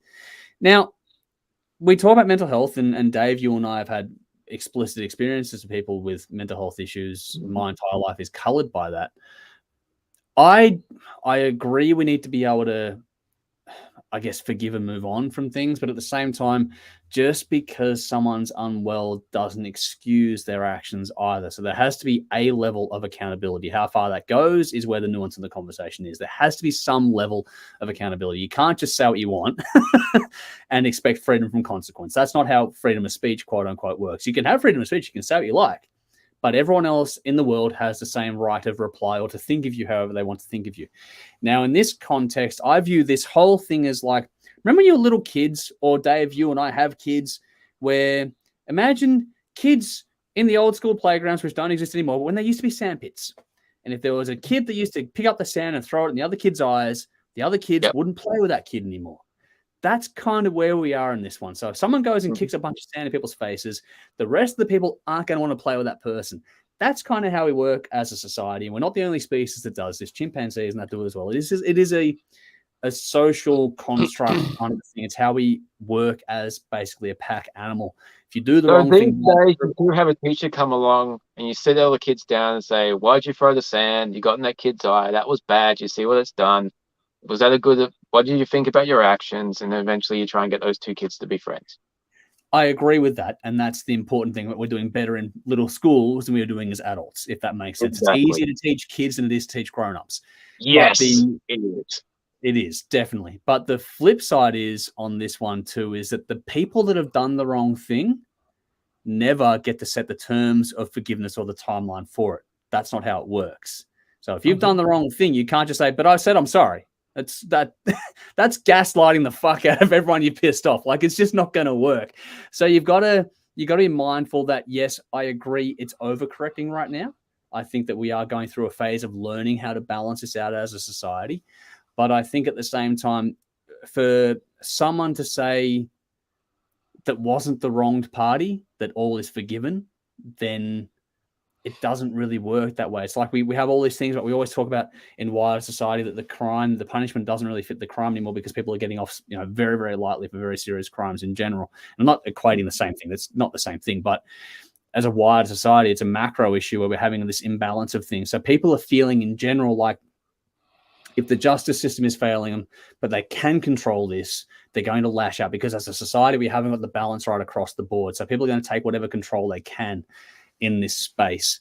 I think that as a general rule, if everyone, I know it's actually kind of weird to think about, but if you think about it in the context of this, right? If everyone lived their life like everything was being documented, even if you're a genuinely piece of shit person, you're going to behave better because you're going to believe that it's going to come back and bite you in the ass at some point. I'm not saying you should be harder. That actually makes it harder, because I remember at work, I got pulled into the office and you got to tone down the way you are because somebody's going to complain. So I toned it down for a week, and by the end of the 5th day, I just fucking let fly, and I said shit that I usually wouldn't. So it builds up. If you suppress it, you have to let this shit out bit by bit. Yeah. Otherwise, it goes really, really bad really quick. Yeah, and this is where we need a more nuanced conversation on all this sort of stuff, where it comes down to how we communicate. I think the conversation needs to go to intent. So if someone's being a drunk fuckwit, that's one thing. If someone's saying something maliciously and deliberately with intent to hurt and cause harm, that's different. Now, we have a long way to go in that wider in society as a general rule in this conversation, but in this particular instance where things stand now, I'm not saying I'm completely agnostic on this one. It's just like, okay, the market's doing what the market does. Bands didn't want to play with these guys because they don't like them. And we don't know the conversations that are had behind the scenes either. So we don't know who's saying what to who. We're just seeing the press releases, and that's all fucking smoke and mirrors anyway. But we're not privy to the internal workings. And so, if King Gizzard say, well, I don't want to play with those guys, and they didn't say in their release that we said that they have to be off the bill. We just said we don't want to play with them, so we're removing ourselves from the bill. That's their choice to do that if they want to. Then Bluesfest have to make a business decision at the end of the day about which one's more important than for them to have. Long story short. And whether you agree or disagree, I think, we are having an overcorrect phase at the moment. This is sort of natural. We are going through like an adolescent phase in society with this kind of stuff. We are learning to get through this. Like I said before, it's easier to teach kids than it is to teach adults. So the kids coming through will have a better grasp on how to have these conversations than all of us as adults, because at the same time, a lot of the people, I hope so too, to be honest. And I think that a lot of it's to do with people don't like this sort of stuff because of the accountability side of things. Because let's face it, most of us have done dumb shit in the past that if it all comes out in the light of that at some point, we're all going to look like a bunch of fucking idiots. And hey, we know that. So, people can do what they want. I think that's where the conversation needs to move towards intent versus the actual act. But at the moment, it is a teething thing more than anything else. I didn't want to go on for ages, but I'm fucking waffling on as it is. But I just think that the flip side is that for all the people talking about sticky fingers and that, they can still play. They haven't been cancelled off of everything. They just got asked to get off of this festival. They still have their fans that are very passionate about them, all those things. And we're seeing the same thing now with other bands that go around the world and play shows. And I think that there is still a market for all this sort of stuff, no matter what you believe, for this. And at the end of the day, when it comes to that sort of stuff, it's just going to be market economics. If there's enough money, people will do it. If there's not enough money, it'll fade out and die, just like everything else that has come and gone over centuries and centuries and centuries. I think that it eventually works itself out in the wash. It just takes time. We're going through this because it's so much easier now because of social media and how fast information and word gets around and how quick people are to react. So it's so much faster, and we haven't gotten used to thinking at the speed of how these things move through the entire world now, not just the water cooler like it used to be. We're not there yet. So we're headed there. Yeah, we're getting there slowly. We are. I do believe we're making progress. It's just one of those things that just takes a long time, unfortunately, to work itself out in the wash. And because as a species, we move pretty slowly. It's going to take some time. Does change is not something everyone loves. But I was just going to say, with sticky fingers, there's an old saying that, no publicity is bad publicity, or bad publicity is, good publicity in a sense. Yep. If they're smart, they'll use this to find a way of turning this to their advantage. And people will be like, oh, wow, they got kicked off. One of these guys, they're the bad boys of rock and roll, where they got kicked off this thing. Yeah, they could use it to market themselves to get the attention that they wouldn't have had otherwise. The other what I've read about the singer, though, he seems really remorseful. I don't think he would want to build a career off that. No, but I was going to say, but as a counterpoint, then maybe this is an idea. We're going to talk about collaborative stuff in a second, but maybe this is an idea that the people that have hurt by what he said, they should do a collaboration now. Maybe they should try and work out a way to do a collaboration. Then both sides can come through it. Like when Rihanna did that song with the guy who smashed her face in. Well, Chris Brown. That was fucked up. Yeah. Like, I'm not talking about me. We're going to do a song together. But because we have the platforms, we have the communication of this can be really clear and really open. So if they actually sat down with a camera and documented the hard conversation and then how they work to a resolution, that would be fascinating to me, to be honest. Yeah. That'd be fascinating, and would probably be a good case to show people how you can work through things if both sides are willing to meet in the middle somewhere. Exactly. If they're willing. That would be kind of cool. Yeah. And that would be a cool outcome out of all this. So if you want to talk about, using the publicity, that's what I would do. And that would in turn rehabilitate Sticky Fingers' image, as well as bring the light of what was the original cause of the issue up to bring light on that issue as well. So you'd be able to have a conversation that brings everyone to the table as opposed to cutting people off, which doesn't help long term. I would love that. As Jeff said, accountability culture rather than cancel culture. Call somebody out and then work towards a resolution with both sides being able to speak, rather than just saying, you did bad, you're gone. Yeah. That's fun. Because that doesn't help. Everyone does stupid things and says stupid things. And we shouldn't, we shouldn't all be at fucking ready to go off the handle immediately when somebody does something or says something. Some people are just so happy to tear people down and just destroy what's being created. There's a certain enjoyment that people get from that as well. But I think also to get really macro on things, we're seeing the pressure of society as a general rule, and how, if you want to really get into the weeds here, this is going to I won't go along on this, but things like capitalism is really fucking us up for the last 20 years in particular. So where it used to be that, you'd have the one person be the breadwinner, they do 40 hours a week, and then one person be at home, and that was how the balance was kept. Now both people need to work, both people need to maintain the upkeep of the house. So the pressures of day-to-day life are increasing, which means you're more inclined when you have this thing on your phone that if something pisses you off, you're going to lash out. Because you've already got pent-up aggression at things you can't control, so you're going to take it out where you can. That's the vicious cycle of it all. But that's where social media exposes the way we think and how we feel versus it's not, how do I put this? It's not that social media is fucking us over. It's just that it's showing us how fucked we already are, if that makes sense. Yeah. In terms of how quick we react to things. The problem was already there before social media. It's just highlighted now. Social media is just empty pipes. It doesn't have anything without content, and that's what people are feeding into it. Well, the more things change, the more they stay the same too. Exactly. And the conversation we have now on Twitter, on Facebook, on Instagram, on whatever else, are the same conversation we always had at drinks on Friday at work, or the fucking water cooler at the office. What, you know what I mean? There was always that. We're always a bitch. Don't have to do it face to face anymore. That's the difference. But this is why having those conversations where people can come and meet and find a resolution is more important. Once we start doing that, this will start to shift into a more wholesome direction overall.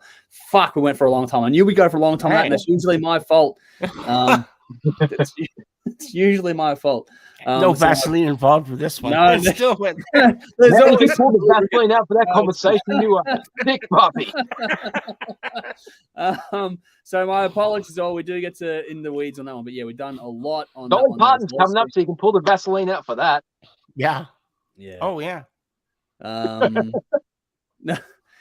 Philo says, I've had 3 YouTube channels terminated in the past for pointing out the obvious, all the NWO bullshit. And this is the thing where, you know, I would say yes, but at the same time, if freedom of speech is not free access to private platforms, if that makes sense as well. So a private company can do what it wants, basically. But at the same time, you can still say what you want, where you want, how you want as well, which if you set up a website and that, then it won't have the same reach. I get it, but you don't get the same access, if that makes sense.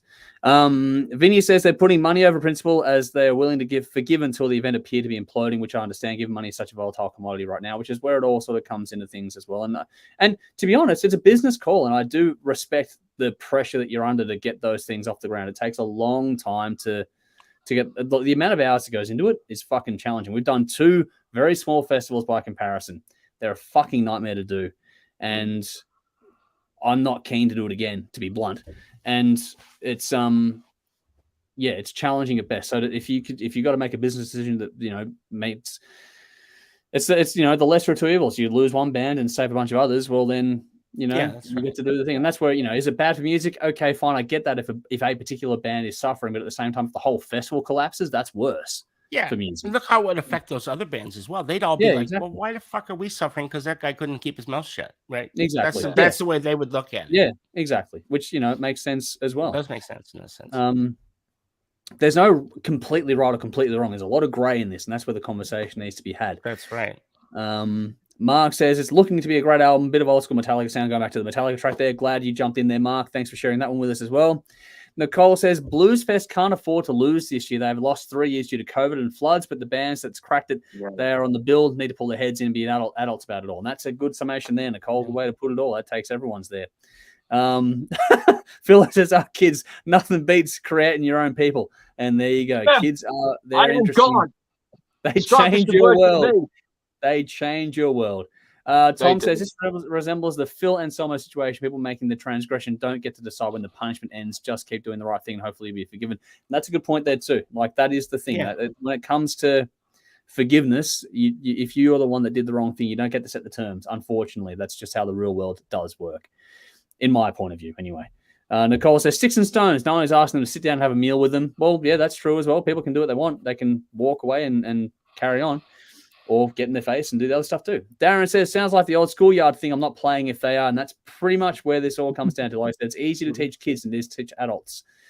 Lee says, seeing that Jeff has a striper Bible in hand, to err is human, to forgive is divine, seems similar to Pantera being removed from some festivals of Phil's previous Nazi salute. Promoters fear boycott from fans and maybe some bands uncomfortable. It's a business decision at the end of the day. This is where it is. It just comes down to money in this context, but it does lead into a wider conversation across the board. Phil, good point. Very philosophic discussion. There we go. But also no such thing as bad PR, which is that's right. That's it as well. What do we got here? So how many second chances do you give someone? That's the complication. That is a thing too, especially in dealing with the world of mental illness. There has to be serious conversations about that as well, which is unfortunately. What do we got here? Vinny says, cancel culture reminds me of a story of a man who was fired for simply telling the woman that her hair smelled lovely for a few days straight. She complained and unfortunately the fire midget. Fuck. You led me right into that one. Well done, Vinny. You led me right into that one. Oh, wow. Love you, Vinny. Fuck you, Vinny. That was good. And on the tail of this is Nicole says, right, let's go for another drive. Please keep it clean. Well, that ain't going to happen. Good luck with that one. Philo says, YouTube sold us the shit with broadcast itself. Yeah, I get what you're saying. It's a frustrating thing with a lot of channels that don't get to have their word out there, but at the same time, I guess the answer is build your own YouTube. I don't know how else you get around that because it's a company that can do what they want. At the end of the day, yeah. I don't have an answer for you on that one, unfortunately. It is just one of those ones there. Tom says, "Bravo, Vinny." That is the one there. We fucking left me straight away. I'm gonna regret that one. Speaking of getting people into fucking trouble, that's gonna get me in the shit, isn't it? Rowan says it's easier to teach kids because there are adults to teach them. There's no equivalent for adults behaving badly. Very, very good point, Rowan. Yeah, very good point. Yeah.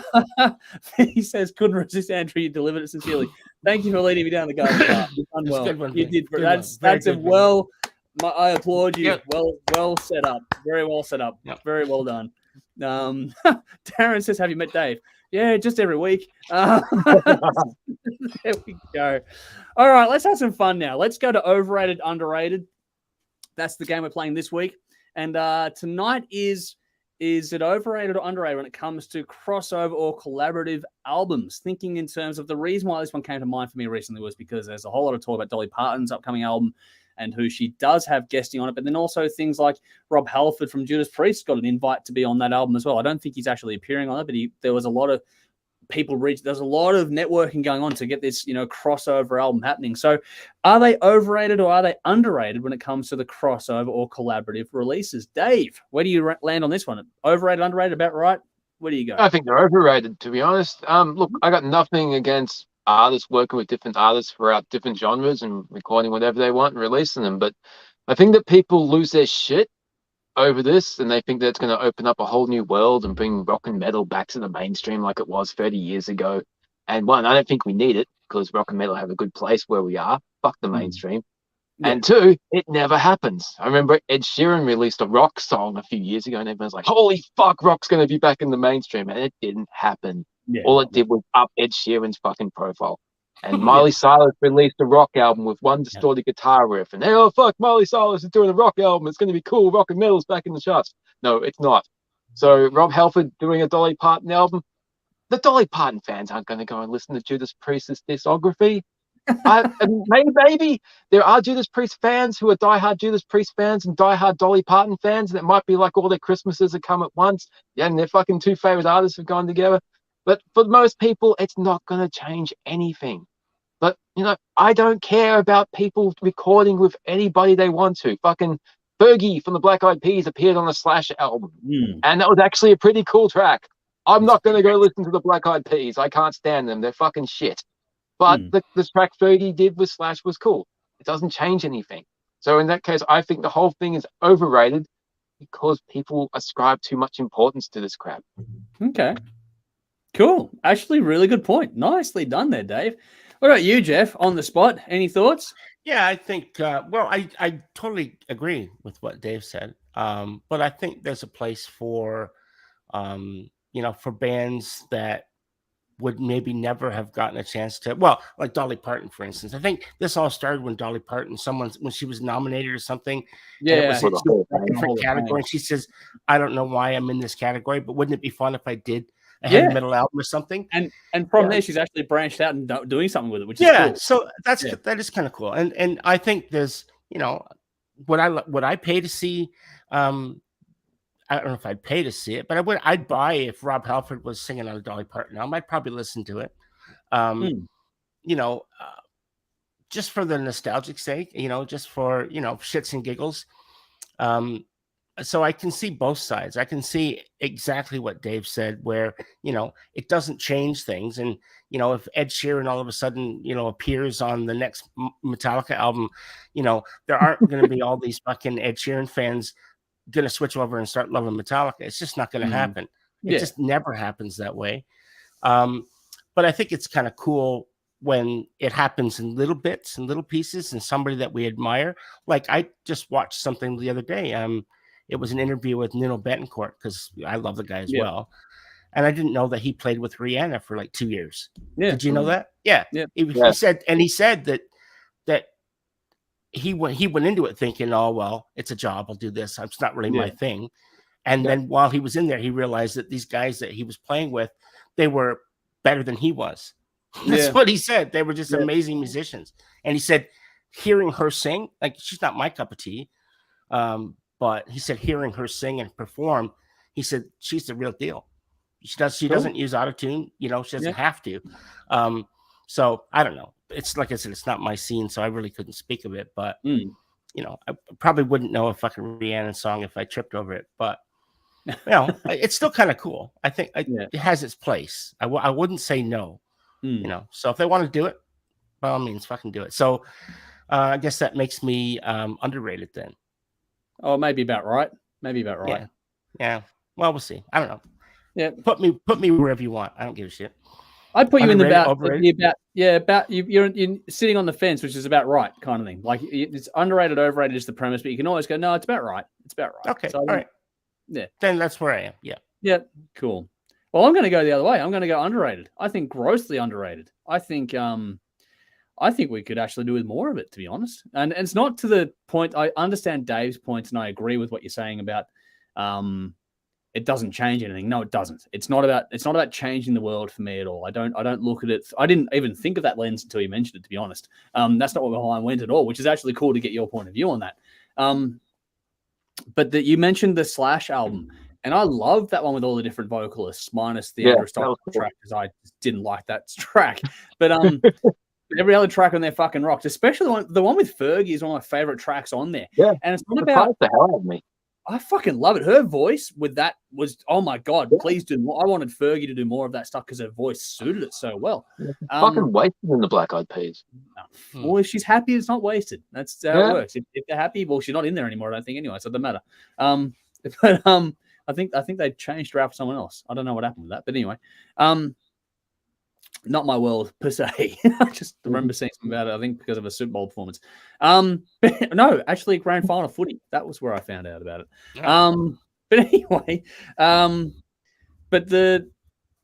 think it's a great way to have a melting pot of things. So for example, if you heard Fergie and Black Eyed Peas and then you get Slash and then you think of those two working together, it's like they don't have in the real world, quote unquote. I don't believe it, but that's just how, people look at their thing. In the rap world or in the rock world, these two shouldn't coexist. And it's like, well, fuck off. They have done for years, and it was a great collaborative effort. And I just think that the push and pull of the different styles is actually interesting to see what comes out of it. So I'm not trying to look at it in the context of Dolly Parton fans listening to Judas Priest or vice versa. I would just like to hear the push and pull. Could you imagine Rob Halford and Dolly Parton singing on the same track and bringing both their influences into it and seeing what the fuck comes out of that mix? That would be fucking interesting to me. It might not work. There are plenty of examples where it didn't. Lulu, for example. But there are other examples where it does work, right? And it's that whole thing where art is exploration. Art pushes boundaries. And I think it's underrated for that facet. Not about changing the mainstream. I agree with Dave completely. Fuck the mainstream. But the whole thing about what you can find when you put, it's like putting cats in a bag and seeing what the fuck comes out of it kind of thing. It's just, you shouldn't do it, but it's fucking funny. But not speaking from cut the air off and let the cat suffer. Yeah. Here we go with the quote unquote conversation before. But no, that's why Jeff was whistling away there. No, look, in all seriousness, that was a joke, people, by the way. But I would never actually do that. I work with rescue animals. I would never actually do it. But the thing for me is that, you get things that shouldn't work together. You stick it in a melting pot and see what the fuck comes out. I'm fascinated by that journey. Jeff Wayne's War of the Worlds has a vocal from Thin Lizzy. Like but again, Sarah Brighton, I think, was one of the vocalists as well from Phantom of the Opera fame. So you got Phantom of the Opera meets Thin Lizzy with this musical version of War of the Worlds, which is a fucking phenomenal album to listen to just from an artistic point of view. And you don't get that without these worlds crossing over for mine. So I think there's so much scope for this sort of stuff that it's being underutilized, which means it's underrated, but also in such a content-hungry world. It's a way to expand your horizon. We had Nita Strauss recently tour with Demi Lovato, for example, Dave, and that, don't know who that helped more than anyone else. It probably just was a good payday for Nita Strauss. And, fucking by all means, go and get your bag. It's fucking well done. But the imagine, though, just for a minute, that if there was a Demi Lovato song that are ripping Nita Strauss solo on it, that could be kind of cool just to hear once. Not to change the world, but just to hear the collaboration of it. So I think that it's to the point where I would actually love to do a thing where you sit down, I'd write a bunch of riffs and just put it down and get different people in to fill out the rest of it. So I can do some guitar and some production and some backing vocals kind of thing, get different vocalists, different drummers, different bass players, different guitarists and to do the solos and that. Those sorts of things, those projects, like what Aerion does, for example, as a collaborative piece. Yeah. I think, when it's done well, it's fucking fantastic. And I would like to hear more of it. I just think that it's underutilized, which means for me it's underrated, not in the I want to change the world facet, but just what it's capable of doing from an artistic expression point of view. I think it's underrated, grossly so, and I'd love to see a whole lot more of it personally, to be honest, because like I said, content-hungry world. People want to hear more, want to see more. I think it's a perfect platform now with everything going on that you can do it, and so be it. I just think it'd be a little bit of fun. If you do it right, you say, this is just something to do. This isn't Metallica. This isn't fucking Lady Gaga. This is just we're doing something together for a one-off and then you'll go our separate ways. That'd be kind of cool too. Like just that even with, for example, Metallica, Lady Gaga with Moth into Flame, the rehearsal was better than the actual broadcast performance. And that actually worked really well. It did. So when it's done well, it can be really cool. And that's why I think I would just like to see more of it done well and sold the right way, not trying to change the world, but just sort of, okay, we're doing this because we want to, because it's fun. We're artists. Let's do it and have some fun to see what happens. I think that's enough. Like, that'd be cool. More of that for me, please. But anyway. Sure. Very well said. Thanks. Philo says Vinny for president after fucking wrote me. And so, yeah, well done there. Oh, here we go. Anyone remember Infectious Grooves? Axel, yeah. Very good. There we go. Going to the deep cuts there, but he says did nothing for me, and that's the thing. But that's the thing about it. Like, it's an interesting conversation because it might do nothing for you, but it doesn't hurt at the same time. You don't have to listen to it. Just scroll on. Oh, here we go. Darren says overrated. Will listen to some, but won't buy it. Okay, that's cool. Philo says, remember Jethro Tull winning that award for Metallica? Yep. I think that's one of the more infamous moments in history. Metallica were right side of stage because they just did one. They were expecting the win and just like, oh, poor Alice Cooper, man. I'm not joking. I'm serious. It was Jethro Tull. I watched that. That is one of the all-time moments. That is. Tom says, this is Pat Boone Redux. I think it's a waste of time to have Halford, Dickinson, etc. sing with Dolly Parton. Why? I'm not buying a gimmick album. And that's okay too. Like, this is where people don't want to. That's okay. Don't. Phil says there's a Belinda Carlisle live track in a video with Zodiac Mindwarp as a backing band. If you want to go, I wouldn't mind hearing that. Actually, Zodiac Mindwarp. Wow. That'd be fucking out there. But Belinda Carlisle, not a bad vocalist. So no, she's not. She's good. Yeah. Lee says Light Nuno. Nita left old Black Eyed Peas play with Demi Lovato. Rejoice, she'll return to the fold soon. Oh, Black Eyes, not Black Eyed Peas. Fucking hell. I'm not ready properly tonight, am I? I'm not proofing myself at all. It's a song called Beautiful Dave, the one with Fergie, because she rocks on that cool video. That is a good video too. That Beautiful Dangerous, I think. Beautiful Danger, yeah. Beautiful Danger. Yeah. Oh, here we go. Vinny says Michael Jackson Slash was brilliant. I love Give In To Me. That was a good collaboration as well. Yeah. That was cool. And Van Halen and Michael Jackson. Yeah. Vinny says Anthrax Enemy. Another one there. The classic Aerosmith Run DMC. When I mentioned cats, Darren's gone dead cats. Well, yeah, that's probably what's going to happen. Philo says Nita Strauss, she's hot. You'll get no disagreement from any of us here, I don't think. No. No disagreement. Yeah, oh, here we go. Now we're back to now we go back to the start of the show. Yeah. Full circle.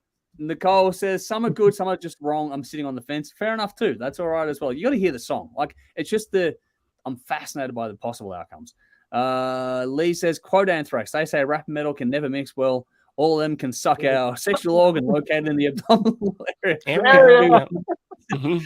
Thank you for agreeing with that. Not. Yeah. There we go. Well done, Lee, pulling up the quote of the night there. Sally's going, I think underrated. I can think of quite a few songs that I'm really into formed in the middle of, out of the meld of two genres. Thinking Miley Cyrus doing Say Hello to Heaven. Actually, she did a very, very good job with that one. Got to give credit where it's due for that one. Andrew says collaborations can work, but not quite. Overrated for me. Always go back to Stephen Wilson, Elton John doing a song on Stephen's current album. Okay, cool. I don't think did I listen to that one? Fuck. I know I wanted to. Don't know if I did now. Shit. Sorry, I would just like to know more. Philo says Anthrax, Public Enemy. Yeah, so there we go. Rowan says, I've watched the Def Leppard and Taylor Swift collaboration show a couple of times. You never know it's going to work. And that's actually more interesting than you think, that one too. It doesn't seem to work on paper. You get it in person. What about recently Def Leppard and Ghost? Is that a really fucking stretch? Those guys when they did Spillway, that was an amazing. I haven't listened to it yet. Oh, yeah. You listen to it and you think it's fucking. You think it's the singer from Ghost. Like you can't really hear Joe Elliott. It's that yeah. And then, but that's the Who. Not really huge apart from they're both. The Mongolian band, the Who, did that one with Alice in Chains recently. That was cool. With William Duvall. Yeah, that version was cool actually. I liked that one, and the one they did with Lizzie Hale last year or the year before, Song of Women, that was cool too. So the new one's This Is Mongol, the warrior version from memory. But yeah, that was cool. Here we go. Philo says next drink because Rush is coming up. Okay. Philo says, Dave, hang around for this comment though. And next thing will be Anvil and Rihanna. I think Rihanna would want to stay from things that are hitting people hard. Just personally. Just personally. I've been done to death. Alrighty. Dave got a drink, so we're going to briefly introduce this thing because he's going to need a drink to get through this one, I think. It's interesting how these work out. What do we got here? Sorry, quickly. Andrew says, Ice Cube and Korn did a song on Ice Cube's Peace Volume 1. That was actually pretty cool as well. Philip says Anvil and Anvil. Vinny says, I'm glad they stopped the collaboration between every artist and the Chipmunks. There are points when it goes too far. Yeah, there are definitely points when it goes too far. Alvin and the Chipmunks was a bit too ubiquitous. It went fucking everywhere it didn't need to go. No, that's right. I think I wasn't a fan of when Ice-T teamed up with Black Sabbath either. I wasn't a fan of that. No, but someone's mentioned the Ice-T and Body Count, and Body Count's a really interesting. Absolutely, for sure. Yeah. But he can stay in Body Count, but fuck off with the Black Sabbath stuff. What were they thinking? They were just trying to jump on the bandwagon, I guess. Hey, Black Ice-T's cool. Everyone knows him. We need to be relevant. And that album has been panned. The album Forbidden from Black Sabbath has been panned as like the worst Sabbath album. I disagree. I don't think it is the worst, but that fucking song can get in the bin. We haven't got to the bin yet. We're getting there. Eventually we'll get there. So if you ask me, you can just if you want to know what my thing for the bin is, just rewind the episode. It's already in there. All right. Moving on while we wait for Dave, just in the comments in the description, you're going to find a couple of reference tracks for our battle tonight. This is round 6 for King of the Rift Blame Canada edition. This is the 3rd seed Annihilator, Alice in Hell, versus the 6th seed Rush with Hemispheres. This is a very interesting battle. We had a couple of very stylistically different bands a couple of weeks ago. We're going to do the same thing again tonight. Yeah, Annihilator, Alice in Hell, and Rush the Trees. Those are your two reference tracks. Should be Alice in Hell. I don't know why I put Alice in Hell. It's just fucking copy pasting. It's Alice in Hell, not Alice in Hell. But anyway, Finny. Ice-T and Law and Order isn't working for me. I think they axed the show, didn't they? I don't know. I thought he was good as an actor. I thought he was good. I think he's a good actor, actually. Yeah, bad so did I.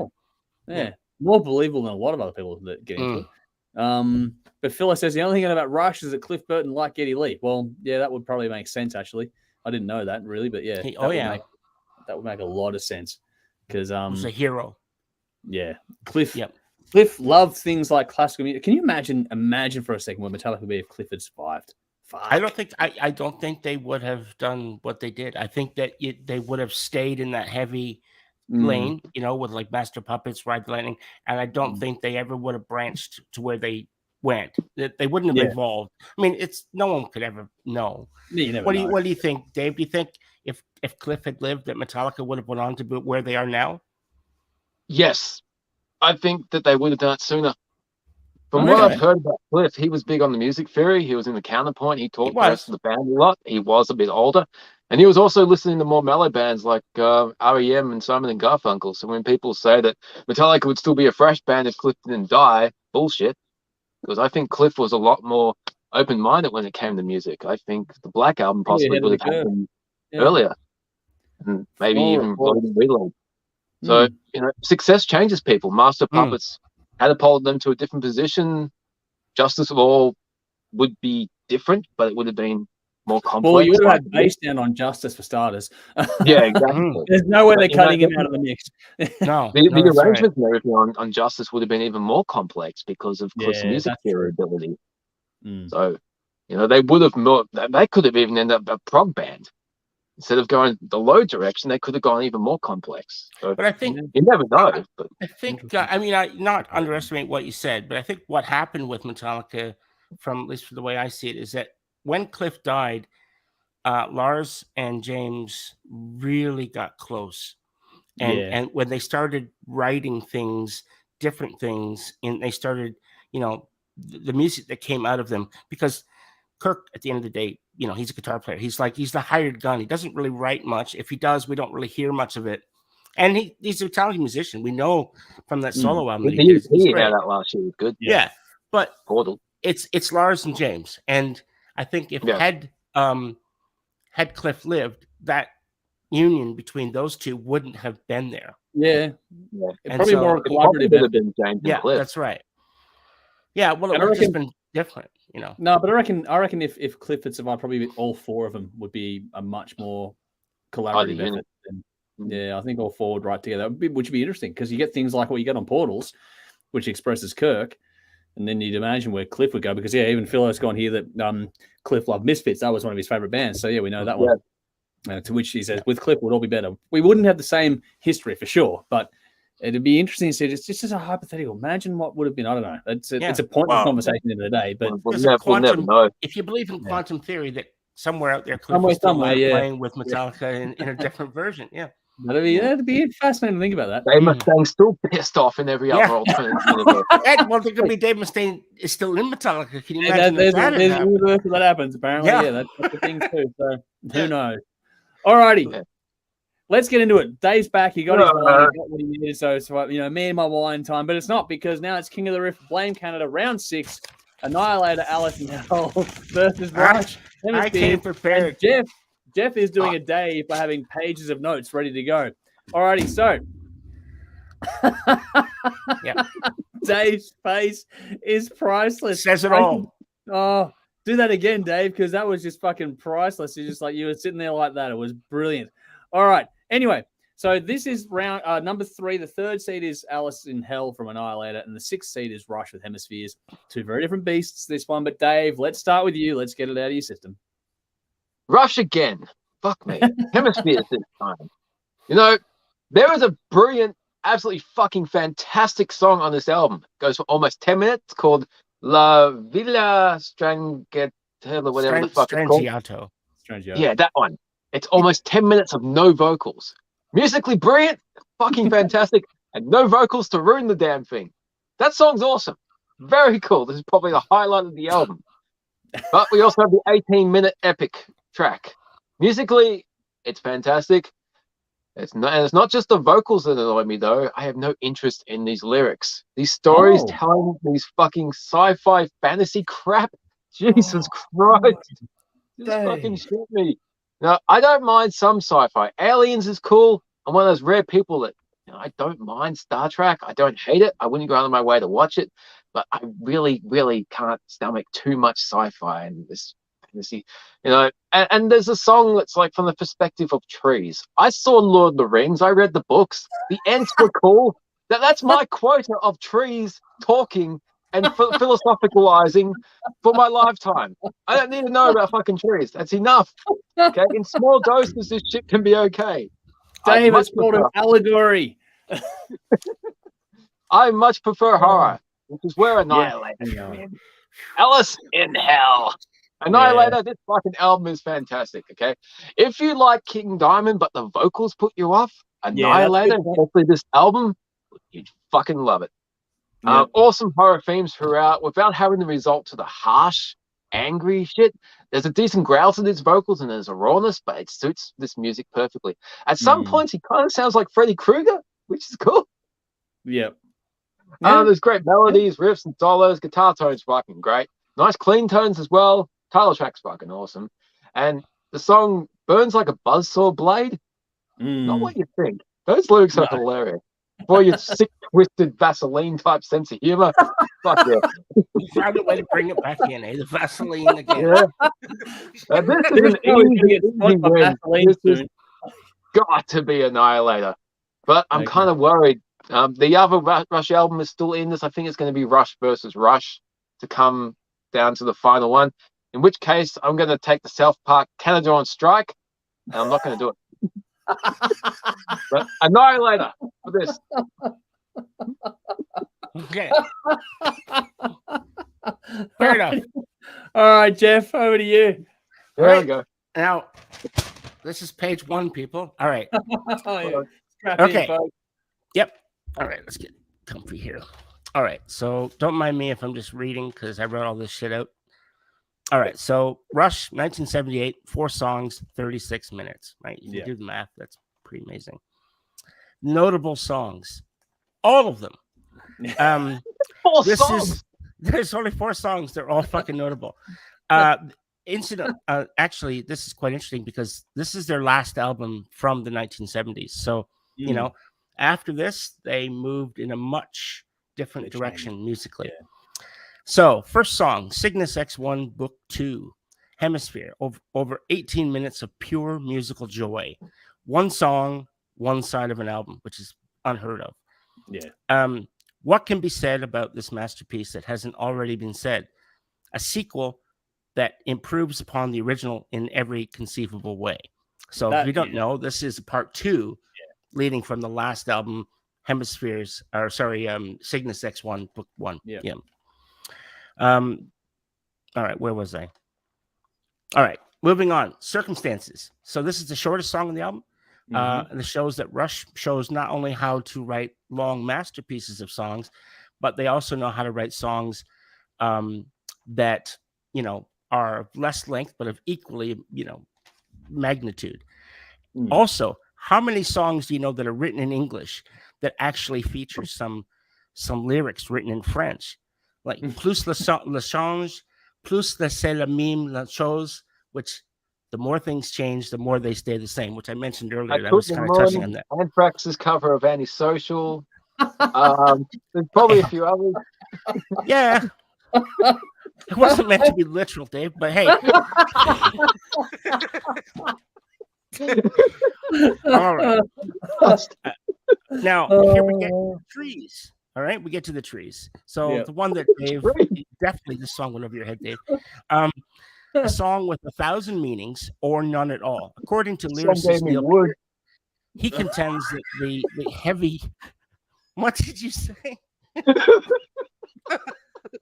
He said the song gave me wood. Oh, boy. Oh, boy. This is the Lumberjack song. All right. Oh, here we go. All right. I'm a lumberjack, and that's okay. Work all night and sleep all day. All right. Oh, let's not get into cross tonight. All right. So anyway, the heavy overtones that don't get sappy. No, sappy. Oh my god, this is just okay. You and Vinny are never allowed to hang out. All right. Very, very true. I think so. All right. Anyway, but this song. Okay, you can get to the root of the song. Oh my god. Oh boy, I don't know how to follow this up. I really don't. I'll shut up. You know why he's doing it. Of course I know why he's doing it. Yeah. That's okay. That's okay. They're going to be in the finals all together by themselves. Anyway, the song, according to Peart, was not. There was a lot of meanings, hidden meanings and stuff. And Peart said that it was just a very off the cuff. He saw a cartoon and thought that that it would be funny if trees acted like people. That's where the lyrics came from. But of course, people read into it, political agenda, racism, socialism, justice, vengeance, factionalism. It's all there. Or is it? You decide. Anyway, and the last song, La Villa Strangiato. See, I can say that, Dave, because I know how to speak English. And even though it's Italian, just so you know, La Villa Strangiato means the strange village. Yep. So it's the only instrumental clocks in at just at 9.5 minutes. Yeah. And if you read the original album, or if you had the original album, you would have saw the liner notes. They said that this song was an exercise in self-indulgence. That's what it was. Yeah. Cool. And it really is. Has it all. It is great. Time changes, stark interludes, and enough complexity to keep even the most talented copycat musicians busy trying to figure it out. It's a true masterclass in musicianship. So all up, I think Hemispheres is a must listen, and I'm giving it 10 out of 10. No big shock there. Yeah. Annihilator. All right. Alice in Hell, 1989 debut album. What an album. Powerhouse debut. This album was an instant classic right out of the gates. Grabs you by the short and curlies and doesn't let go. Notable songs: Crystal Ann, Alice in Hell, Welcome to Your Death, Wicked Mystic, Burns Like a Buzzsaw Blade, Word Salad, Schizos Parts 1 and 2, Legia, Human Insecticide. Yes, that's all of them. They're all fucking great songs, okay? Every single one. So there's not a bad song on the album. No skippers. This album is all killer, no filler. So for a debut album, this album stands on its shoulders of the giants that came before them: Metallica, Megadeth, Anthrax. Yeah. But I think it also firmly stands on its own. It's definitely. The guitar playing and the riffage from Jeff Waters is on full display. This album, he knows how to just rip it, and he's absolutely an amazing guitar player. And I think at no time is the listener allowed to get bored with the music that's playing. It's one of those things that every single song has something different to offer. Every song is a delight and a feast for the audible senses. The drumming is amazing here. And so was the bass playing, who also, by the way, Jeff plays all the bass as well, if you didn't know. And so that's pretty cool. And then, of course, Randy Rampage, the vocals here, he sets the tone for the entire album. Very underrated vocalist, a unique vocalist, and a shame that they only ever did 2 albums with him. And the second one's like decade plus later on. Like that's right. That's right. It's an absolute classic from beginning to end. Every song is a must listen, and I give it a 10 out of 10. Oh, how can I give them both a 10 out of 10? Wow. All right. Now I have a conclusion. So this is to sum up everything. I'm curious. So it would be fair to overlook the impact both albums had on their musical genres. Rush closes out the 70s with the last album of their career where songs that would stretch to be more than at least 11 minutes long. Yeah. It was almost as if they had a crystal ball and knew that this was the end of an era. Either way, what they gave us was a musical treat to remember. Now, the songs might sound a little dated, and I think they do in some ways, but who's to say that, the standards of today are better than the, standards from, 20, 30, 40 years ago? Who's to say that? And then, of course, there's Alice in Hell, a debut album from a Canadian thrash band that broke the mold and changed thrash metal forever. The musical legacy that they would create here has inspired countless bands and artists. So to pick one album between these two is a bit of a crime against humanity. But that's life. Someone must go on and someone must go home. There's no losers here. Both albums have what it takes to move on to the next round. But my pick for which album deserves it more, I have no choice but to give my vote to Alice in Hell. Whoa. Wow. I think they affected Rush. I love them, Rush. But I think that Alice in Hell, it's a debut album. Rush was already established as a band, right? So for these guys to just come out of nowhere and release an album of the caliber that they did, and other bands at that time were listening, going, oh, "Fuck, we better pull up our socks because these guys are kicking our fucking asses." Yeah, and it influenced the whole genre. Yep. And so I think it deserves to go on. So there you go. Nice. That is a massive heel change, man. there's a heel turn, Dave. You know, last year we did that 1987 King of the Riff. Yeah. And I was thinking it was going to come down to Anthrax, Among the Living, and Appetite for Destruction. Yeah. And if it did, I probably would have gone Among the Living. Yeah. Yep. But it didn't. It came down to White Snake and Guns N' Roses. Sorry, it wasn't Guns N' Roses, but fuck, that's like going against your band, man. I know.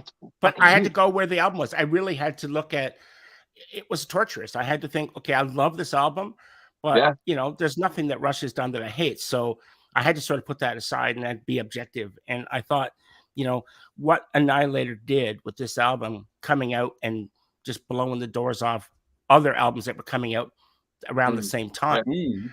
And then really stirring the pot, and other, like I said, other bands were going, holy shit, we better pick up our game. And it changed things. I don't think with Hemispheres, I don't think other bands were listening to that and going, well, we got to do something because Rush has just put that, because they were in another league already. Yeah. And most of the bands just realized Rush is Rush. Yeah, they're untouchable. Yeah. Untouchable. Compete with that. So yeah, that's why they got my vote. I think they influenced more. Cool. Well, there's a definitive reason why they were the third seed. Annihilator were exceptionally popular in the voting. They're even popular in the comments that I've seen quickly coming through. Just on the video I did, about the teaser one saying, which one do you win, which one wins for you and why. Annihilator was winning that one. I think they're winning in the comments tonight if I look through quickly, but I might be wrong. I don't tend to scroll through in the middle of a section. I do it after. So it's funny now to find out if there's going to be a clean sweep for the first time, or if this is going to be something different. I don't think I've had a clean sweep yet, have we? I don't think we've had. I don't think we have. Don't think so. The first thing that I noted about, but I didn't go into, I'm not going to try and go as much as Jeff did. Jeff, I think, nails everything. So a round of applause for Jeff for the depth and detail that he gives to us. That was fucking perfect. Credit where due, man. That was well done. Thanks. But to me, it was remarkable how both of these albums felt like concept albums, but they're not. But they really felt like it. Both of them did. Yep. They're both epic in their own ways. Annihilator is, that King Diamond kind of feel to it. But the guitar work is absolutely fucking phenomenal on that release. Just for that alone, it's worth listening to. It's just a great album. Then you get things like the acoustic use in Alice in Hell, in particular. That one stood out in a big way for me. Yeah. It's a really nice contrast how they did those more organic tones, as in amongst the mix of how dark that listen is overall. Light and shade. Yeah. And they did it so well for a debut album to have that much input. Like these guys touring with King Diamond, who's already an established musician well and truly by this stage, would have made sense. Like they are on that caliber already, and King Diamond had all the Merciful Fate stuff beforehand. So for me, that was just a phenomenal what the fuck moment kind of thing. It's like, okay, that was really good to pull that out. Like you said, light and shade. Those little moments, the tempo changes across this whole thing, they make it stand out entirely. They're two very different albums to each other as well. We had, I like the dark aggression with the Annihilator stuff. It's so stark against the beauty that you get in Hemispheres as well, which is in terms of this battle, it really is the light versus the dark kind of thing. Because one's a really uplifting kind of a listen. The other one's really fucking in the trenches and going for it kind of thing, which is cool.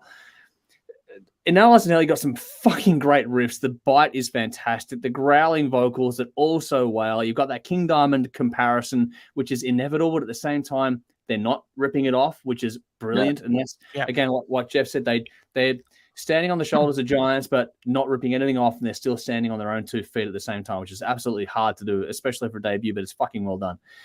The title track is a ripper on it. There's great composition and lyrics all over the album for mine. Great use of bass as well on that one. And the little synth touches were perfect too, like little nods here and there. There's a lot in there to take in, but if you like your thrash, you like aggression, this is definitely an album you need to spin. If you haven't listened to it already, unfuck that. Go and listen to it. But then you go over to Rush, and it's, for me, listening to it, it was hard to believe that the Rush album came out 9 years prior to the Alice in Hell release. It still sounds really vibrant and fresh to me, just sonically speaking. I think great space, great tones across that one. It's so well balanced. It's a little bit time stamped. It is, it does have that era about it, but at the same time, it is that era, but very, very well presented. I think the composition on that album is fantastic. There's like that 10-minute instrumental, which I made a note here that even Dave should like, which he did, which is... I knew he's going to like it too. Yeah, like, if you don't like the instrumental, Dave, I'll be like, what the fuck's going on, man? I want Rush albums released without vocals. Just make it happen. I'll be happy. That would be interesting, actually. Some bands do it. Yeah, some bands do that. Like confined metal bands do orchestral versions as a bonus CD. Make that happen. And while you're at it, make Slipknot release like albums without the scratchy and the smacky. I agree. Oh fuck. But anyway, so I'm glad Dave was enjoying the almost 10-minute long epic. For me, I thought it's funny that Dave couldn't stand the lyrics and storytelling in Hemispheres, but I absolutely personally loved it. I thought the storytelling was top notch on that one. It's funny how it's a taste thing. I think, Dave, it's taste, not execution. I think the execution is bang on. They're great at what they do. Credit where it should. Yeah, and don't worry, I get it. I completely get it. I know how much you love your horror theme stuff, and there was no way this is going to be dark enough for your taste. Whereas for me, I just loved how big and grand the storytelling was. Now, you have the things like trees where it is so open to interpretation that it's very, very clever how they put that together. I know, Dave. I know. We'll get into the root of it all in just a second. All right. Both albums really use production well to their advantage to complement their style. Both different but equally effective with each other. The use of space in Hemispheres in particular was really impressive. The ship going at the moment where the ship goes into the black hole and then comes out. So like, the Rocinante, which actually is still referenced in things like I looked into it because the Rocinante is actually is the force. Yeah. So and the Expanse it as well. You know that the science fiction show The Expanse? Yeah, the Rocinante is a pivotal ship. Yeah, that's where it's like it's this thing, and the way they used it in like it's so funny. This is late 70s. But you got this book from before and this TV series after. It's like this timeless concept that's actually really well placed. It's a little Easter egg moment. It's like, fuck, that's cool. It's just how timeless that is. But but that moment where it goes in the black hole was just so well done, just atmosphere wise, was just brilliant. And the ambient touch after was great. But then, this is all about taste when it comes down to this battle for me personally. You got two beautifully done albums. LSL is dark. Hemisphere is just light. It's the light versus the dark sort of concept here. But for me, Rush, where it's a lighter album, there are still some meat on the bone tracks. Like Circumstances for me has a bit of bite to it more than you might expect when you're thinking about the not the same thing as Annihilator, obviously, but there is a bit of meat on the bone. There's something to get into. But it's funny, how tracks like the trees, it's meant to be sort of a nonsensical idea, but it's fitting as an allegory even today, which makes it remarkable for mine. It's really fitting today. And that epic instrumental is so well done as well. Now, this was a really hard battle for me as well. It's not one of those ones where you sit there and go, well, this is a clear winner. It's actually, I'm happy that Annihilator won both of your votes because it makes perfect fucking sense. It's a fantastic, fantastic album. I think it's like I said, it makes perfect sense as to why it was a number 3 seed. It was the third most popular album that we polled, and so it's just one of those ones that is really, really hard to go past. That said, I'm going to be contrarian tonight. And I'm going to actually give it to Rush, which I don't feel bad about now because Annihilator are going through, but I'm going to pick Rush just because for me. Just imagine, Dave, if I had picked Rush would have went through. Well, Canada's already going on strike. It ain't going to be Rush versus Rush. Dave, you're lucky fucking Rush with 2 bands in this whole thing. Yeah, 2 albums in this whole thing. Well, I'll probably tweet the rules in the future to avoid that from happening again, to be honest. But I think it's twice now that a band has. Yeah, Deep Purple had that one last time around. 50 you should only be able to have one album, really. I'm going to tweak it next time around to make it more fair overall. But just how it worked out with the popularity this time around. But we'll make it next time around that. From now on, it'll be one album only from a band. But it doesn't matter because it's not going to influence the outcome of this time around. But it's funny, I didn't influence last time around either. It wasn't Deep Purple, it's Deep Purple in the end either, which is cool. But for me, Rush wins just because I thought it was a little bit more timeless, just because how the lyrical themes were more contextual, if that makes sense. Whereas Alice in Hell was more horror themed, and it wasn't bad or time stamped. It just has a certain niche. Whereas I think the open endedness of what Rush did with Hemispheres just allowed it. Dave gets the devil horns out. But the Rush openness, how it was, it's still timeless in that concept. In that, the lyrical aspect just was, for me, just enough, and just made me feel good listening to it. Whereas Annihilator, I loved it. I think it's fantastic. Just it was just a half breath in it, like it was just one of those things where there wasn't much in it. Yes, Jeff. No. You'll see he's gonna go. He's moving. He's coming.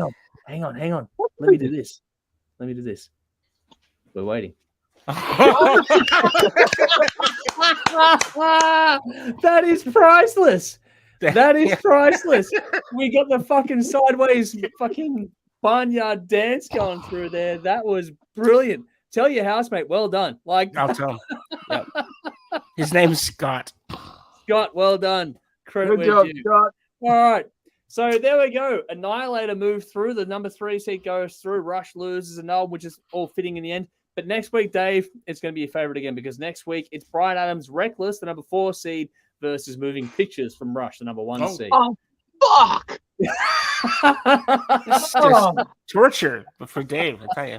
Oh, that's going to be an interesting one. Now, that is going to be interesting because I loved Reckless. I absolutely gave it a great review. Of course, I gave Moving Pictures a great review as well. Yeah. So that's going to be. I reckon that'll be tougher than you think, to be honest. Yeah. I will be as objective as I can. I think I tried to prove that, tonight. Yeah. I think you guys probably thought, oh, he's going to pick Hemispheres. There's no way he's not going to. I wasn't shocked. I was pleasantly surprised, but not shocked. Does that make sense? Like, it's a good album. Like, it deserves it. Like, it's not absolutely. Against anybody else, I probably would have went with it. I gave it 10 out of 10. I think it's an amazing album. But what I really had to choose was which album I thought was more influential in their genre. Which is a good reason. Yeah. Makes perfect sense. Adams again. Jesus Christ. Dave's having fun with this one. Look at it this way, Dave. After next week, one of them gets knocked out. So there you go.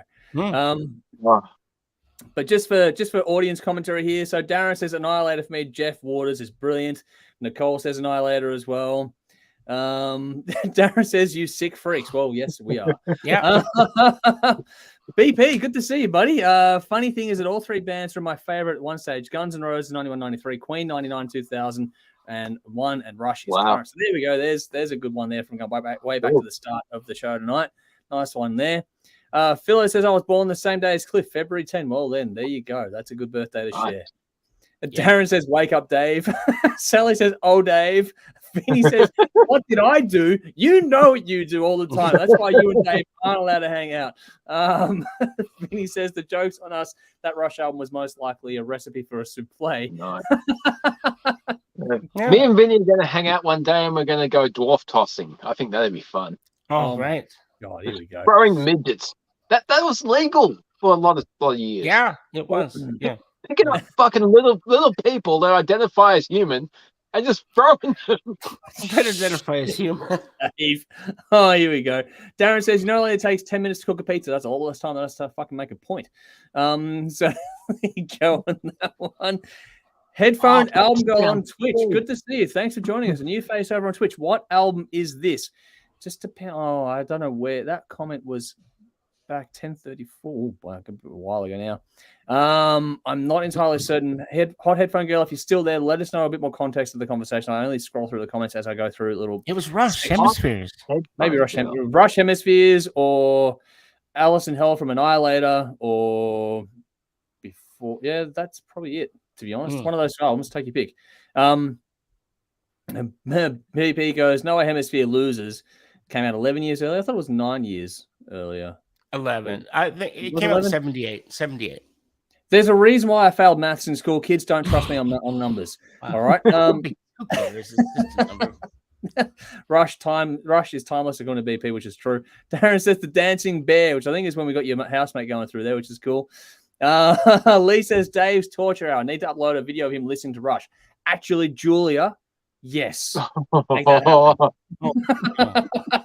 Vinny's gone. Calling for that next week, Dave. See, Vinny. I think I'll have to. Dave fucked up. He used his sick leave up already, so he's fucked himself over. Shit. So Sally's gone. Oh no, man! Hashtag no more Rush. Rush might be after next week, Dave. If you don't jump in, if you may not be able to knock Rush out. So that's right. You gotta be here. Conundrum. Yeah, Vinny says, telling too much Rush has caused you thrush. There we go. I'm pretty sure some Vaseline might help that, Vinny. So there we go. Just to fucking bring things right back around. Yeah, Bryan Adams surely ain't the cure, that's for sure. It's a one-night love affair, Dave. One-night love affair. You have no choice but to choose for Rush, because if you fucking pick Brian Adams, I lose it. Oh, I lose it's gonna it. be All respect week. out the window. Man, the Patreon choice for next week has to be fucking fantastic. It just has to be. You gotta save me. It's gonna be a tough week. One. I hope you like tonight's one. We'll get to it soon. Tonight's one's gonna be interesting. Yeah. All right. We have 2 reviews to get through before we get out of here tonight. We're going to be here all night. I don't know if you've checked these out, Jeff. Have you listened to the 2 albums? No, this week I've been fucking too busy to do shit, really. That's all right. And writing 3 pages of that took up at least 10 minutes. You've done exceptionally well. Exceptionally well there, my friend. Very well done. Cheers. So I'm not sure then, because we've got 2 albums to go, then it's a bin and get out of here. So I don't know if you wanted to hang around and sort of look pretty. I'll hang around. Look, I'm always looking pretty, unless you guys want to get rid of me. I've already done my bin. You could, but it's up to you. Hang around. It's always good. I'll hang around. Oh, my God. Vinny, I'm not going to read this. I'm going to put it on the screen. You can read it for yourselves. Songs you can toss midgets to. Oh,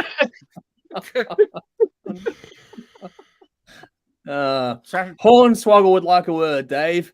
you can toss midgets too. Oh, fuck. All righty.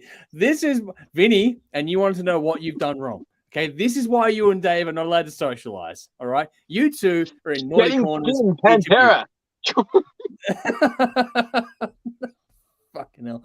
Primal Concrete Sledge. Anyway, in the comments, in the description, there's another link now. This is Darren's gone, well done, Jeff. So yes, we all should give Jeff a round of applause. He's done very well tonight. So we're not getting rid of him, but he's just done a very good job tonight. Going to the above and beyond levels here. So, wow. But in the comments, in the description box. Oh, what, Dave? It's not a metal song, but the perfect song to toss a midget to. Jagged Little Pill from that Alanis chick. Morris. Little. Jagged Little. Only from the mind of Dave. Yes. All I can think of is Bobby the Brain Heenan saying he threw him like a lawn dart from into the comedy is a fucking like a little person. I'm not going to say midget. A little person as like an arrow in an archery thing. Just fucking... God. Vinny has these songs. Did you see Jingle All the Way where the giant from the wrestling punched that midget? No! Like goes flying across the room. Midget abuse. So cool. Here's one for you, Dave. All the small things. Blink 182. All righty. Before Jeff, I think I preferred the Vaseline and tissue side of things. Yeah, I know, right? We're getting there, aren't we? Anyway, let's move on. We greased the midget up first. Oh, of course not. You don't have anything against them. Everyone should have one, right? Yeah. I get all it. I can think of is Willie in the fucking in the air duct thing. Grease me up, woman. All right. So, from that, we're moving into our Aussie review of the week. Our Aussie, Jeff, I swear that looked like a tissue. Then for a second, I was going to freak out. It might have been. Well, the band was Kathleen Turner Overdrive. That's fuck. All right. Anyway, on to the next one. Our first review of 2 tonight. In the links in the description or in the comments now, you're going to find a track, Kathleen Turner Overdrive with the song Unseen. That is your reference track for tonight while Jeff goes and creates his own OnlyFans account. Sorry. Naked Men. I got that out actually because I thought maybe Hemispheres might win. No, it didn't. So there you go. But this is the original tour book from '78. Yeah, you've got so much insane memorabilia. It's crazy what you've got. I'm really in awe of your collection, to be honest. Well, anyway, sorry, didn't mean that. Go on. No. Go on. I started to interrupt. Good. No worries at all. All right, so Dave, we're going to get into it now. This is Kathleen Turner Overdrive with the release of Autosomal. 6 tracks, 20 minutes. The second EP from the Toowoomba band from Queensland, released March 2022 independently. Produced by the band with Adam Merker at Anders De Beers Studios. Mastered by Jack Shirley at the Atomic Garden Studios. 2 singles been released in Corpse Tree and Unseen. Shout out to Danny Sharks, who we would have known more recently from Snakebite Whiskey, who has recently departed that band, but he's focusing on this one now. But he sent us through to us last year. Sorry for taking so long to get around to it. It does take us some time, especially when things are getting toward the end of the year. But yeah, we are finally getting around to it about 12 months late, but we are getting there eventually now. Better late than never. Exactly. I was just going to say better late than never. So Dave, how'd you go with this one? I like this. But first up, Cool. Hi, Sonia. She just private messaged me and said, 1, get off the wine, and 2, next week pick Bryan Adams for me. So on your recommendation, I probably will. You're a champion. Well done, Sonia. I can see her on Instagram. So the fuck out of you. Right. Kathleen Turner Overdrive. When I saw the title of this band, I'm like, fuck me, this is fantastic. But don't go Googling Kathleen Turner because, yeah, she ain't what she used to be. Shit. But I have to kind of agree with Dave on that one. Oh, wow. But yeah, the if you know the Kathleen Turner Overdrive, used to be anyway. yeah, it was. Only fans, $20 subscription. You get me doing the old Gary Mayer. She ain't what she used to be. Dance. Oh my god. Hey, Anyway. Kathleen Turner Overdrive, not the Buckland Turner Overdrive. This is a fantastic play on that name. But yeah, straight up punk rock, done really well. The fun side of punk rather than the directionless, angry fucking crap that I hate. This type of punk I can get into. This is cool. A nice warm guitar tone. These guys can actually play, unlike most punk bands. 6 songs done and dusted in under 20 minutes. Yeah. You know, Dream Theater are just warming up with 20 minutes. But it's not my go-to genre, but I really enjoy giving this a listen. Vocals are done really well. The storytelling and the tone of the vocals really draw you into what she's singing about. The stories are really engaging and they're entertaining. The song Mary Winchester Blue, I'm guessing and really hoping that's based on the character from Supernatural. Yes, it is. If you are, yes, cool. I'm digging what you're saying. I fucking love it. Okay, that's a standout. It's going as a standout simply because Supernatural is awesome, and anybody that writes songs based on that show is awesome. Wonder Woman song confused me a little bit because you start off with the start of the tagline from Buffy. Once again, Buffy's awesome, but the song's called Wonder Woman. All women are awesome. Buffy's awesome. Wonder Woman's awesome. I got confused. And it was an amalgamation of powerful women in the fictional worlds. I like it. But if you call it Buffy, I would have been drawn in quicker. Buffy's above Wonder Woman. Buffy, man. You know, I used to have a Buffy picture on the wall. Not the new Wonder Woman. No way. No. Fuck Wonder Woman. Buffy. Okay, I had a Buffy poster on the wall until the wife won the argument, and now Buffy is rolled up and lives out here in the bungalow. Okay? with the Buffy jar of is no Vaseline longer on the wall. The Vaseline, the bed socks, and the tissues. No, I did not defile Buffy. Okay, Buffy's a lady. Okay? But everyone knows she was the most boring character on the whole show.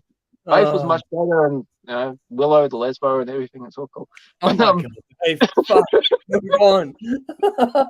But back to this album. This album's really cool. Now, I don't usually say punk albums are cool, but yeah, this is cool. You should give it a listen. I gave it 8 out of 10. Mary Winchester Blue, Wonder Woman, and Lifestyles the Rich and Wasted. You're rich, you should be getting roasted. I can't afford alcohol. If you're rich, go fucking nuts. That's half the album. So 8 out of 10. Very cool. Nice. That's cool. This one was a lot of fun for me. There's some great energy on this one. The lyrics are really well done across the board on this listen as well. It's riff-driven hard rock with a strong punk edge to it at its core. I think the slightly understated delivery of the female vocals actually work really well as a contrasting element in this one, especially when there's this soft male harmony underneath it all as well. Like there's this little 3-tone thing between the guitar and the 2 different vocal layers that it's a really nice touch. It's understated, but it has its own bite when it comes in that way. Unseen has a particular punk energy about it, which that flows through the whole, the track we even use reference tonight is that track. And that sort of vibe just is through the whole EP overall. It's not complicated, but it's well done. It's a lot of fun. But that said, there's some really good solid hooks in this one too. The whole style is upbeat, but at the same time chilled, which is kind of hard to pull off and do it well, but they've done it really, really well, and it's really appealing to listen to this sort of stuff. It's loaded with, like you've touched on, the fantastical side of it all, but there's also some pretty cutting social observation as well, which is really cool to me how you're blending sort of the fictional TV worlds and then also some social commentary. It's got that, I don't know, it's a hard line to walk, both sides of that coin, and they've done it really well with this. The fact they do tell interesting and coherent stories within the songs, but there's diverse stories. Like you got Wonder Woman, like you said, you got the Marriage Winchester Blues and all the other stuff there too. Like the other stuff too, they've got some really cool, just the different vibes they take on the songs, how they've been able to execute them just really worked well with what they were doing with the style of music. I was really impressed. If you get the references to things like Supernatural, they're absolute gateways on this sort of stuff. But that's Kansas, but okay. We're not in Toto anymore. But there we go. I was waiting for that. Shit. But yeah, no, look, there's some really clever lyrical work, which going along with the music is just really impressive to take in, to be honest. When it comes to the musical side of things, not a heap of solos, but when they do come in, they serve the songs incredibly well. Corpse Tree is a great example of what I'm talking about in that regard. But there's also some great catchy channeling moments. Seeing this live would be a lot of fun. There's great energy, great hooks, and just in general, these songs have that right energy to go off live. As a huge fan of Supernatural, when Marriage Winchester Blue kicks in, I'm grinning from ear to ear listening to that one. Just the whole fucking thing was just fantastic. The same too with Wonder Woman. It's got so many references, not just Buffy for Dave's sake, but there is so many references in that one. It's not funny, but the mix on that song is fucking about Buffy. It's okay, Dave.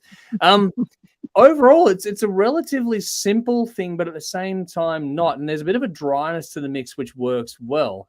There's some good use of panning and reverb to accent certain things, at certain times, which is a very neat little touch on this one. Not a lot of tricks, but they are very well done. They do bring certain little things to the songs across the board here. Solid tones, nice balance on this one. There's a nice push and pull to where things get to focus on in the mix when they get sort of brought up and brought back again. That's done well across the whole EP. And that sort of bait and switch with your attention is just a nice way to keep this thing moving along. It's only 20 minutes long, but there's a lot to take in that 20 minutes. And so it flies by as a listen. It's really well presented. The track order is just right, and there's a really nice flow on this one. It's really engaging to listen to from start to finish.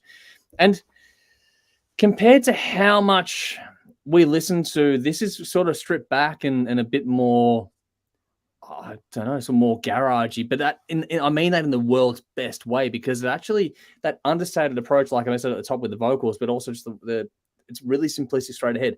It just works so well. That punk side is so well done on this one. I'm like Dave, I'm not normally a huge punk listener. We did do the punk special a couple of years ago. I got a much greater appreciation after doing that.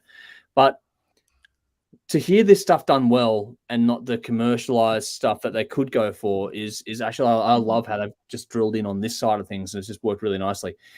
None of this is a critique. This all is really, really good stuff to listen to. I think pretty much anyone can listen to this and get into it. I think this is one of the most accessible albums you'll hear out there. It's catchy, it's fun, it's engaging. This is a really good listen. Lifestyles of the Rich and Wasted is a great way to close it out as well. That one has a nice build, and the hook in the chorus is fantastic too. They're not breaking new ground. They don't need to with this sort of music, but they are doing that thing where they're stepping out from the crowd. They're doing something that's unique enough that gives them an edge and makes them stand out. There are so many bands you hear them go, okay, yeah, I've heard this before, but this one you go, no, hang on, they're doing something different, which is really, really cool. In a pretty saturated world, they've done very well to get that across the way they have. If you like it a bit rock and a bit punky at the same time, this one you're going to want to check out, especially if you like wit and melody with hooks. This is very, very cool. These are like the perfect cross between bands we've covered, Australian bands like Private Function and Smoking Martha. If you put those two bands in a blender, this band, I reckon that's the perfect little thing there. So like Dave gave it 8 out of 10. I picked Lifestyles of the Rich and Wasted and Marriott Winchester Blue. But yeah, Corpse Tree would be my other stand if I was going to pick 3 on this one too. So it's a very, very cool release, that one there as well. Let's see if we got any comments on this one though. Darren said, put it away, Jeff, for God's sake, when it came to the paper before. Lee said, oh, she was great in Californication. So there you go. That's gone back to Kathleen Turner. Yeah. None of us are, Dave. Adrian says, rock on, man. Good to see you, buddy. Hopefully you're keeping well. Sally says, that's all I needed. The supernatural reference, I'm all in. And there you go. There are people that get into this. So well done, Sally. I'm glad you like that one. Taryn says, come on, Dave. She fucked Spike. So yeah. She made Spike her bitch. Oh, my God. Here we go. Dean says, hey, lads, sorry for coming in late. Hope all is well with you. We are well. Good to see you, buddy. Hopefully you're keeping well out there too. He says, I think I missed the new Metallica single discussion. Yeah, he did. It's way, way back now. My takes, my favorite single from the 3 that have been released. The album 72 Seas is about the first 18 years of your life, about the first 18 years of your life going to the band, which makes sense now. This new track swings like a motherfucker. It's absolutely personal to James. You can feel it in his voice. Yeah. Hits me more with the struggles of mental health and darkness, which I've had. Can't wait for this album to be released. It does feel like a very cathartic release, which is very cool to have other people take in. Loving it. Yep. Back to this one for a second. Darren said, hadn't heard of them before. Really liked it. Great name. There you go. Oh, so that's the Kathleen Turner Overdrive. So there we go. All right. From there, we're going to go to our Patreon choice classic album of the week and try and move through things here quickly while Dave runs away to get more wine, which is, of course, exactly what he needs tonight. That's the rate we're going. So in the comments, in the description box, you know what to do. There is a link there to check out a reference track from the mighty Septicflesh. The track is Communion, which happens to be the title track of the album we are about to talk about now. Jeff, do you know this album much at all? No, I don't. For some reason, when I Septicflesh, I don't know why, I was thinking of Death God Apocalypse for some reason. That came into my head. Oh, I wow. didn't know. Yeah, I don't even know why, but yeah, it did. But holy shit, a cask. Is that your rush cask? What is that? No, it's rush. All I can think of now is just Dave necking the goon bag. That's all I can think of right now. Yeah. We're low, so get them together and wrap it around your shoulder. We're one more Rush album away from Dave necking a goon bag on the show. I reckon that's about where we are. Next week's going to be painful. Fucking Rush versus Bryan Adams. Jesus Christ.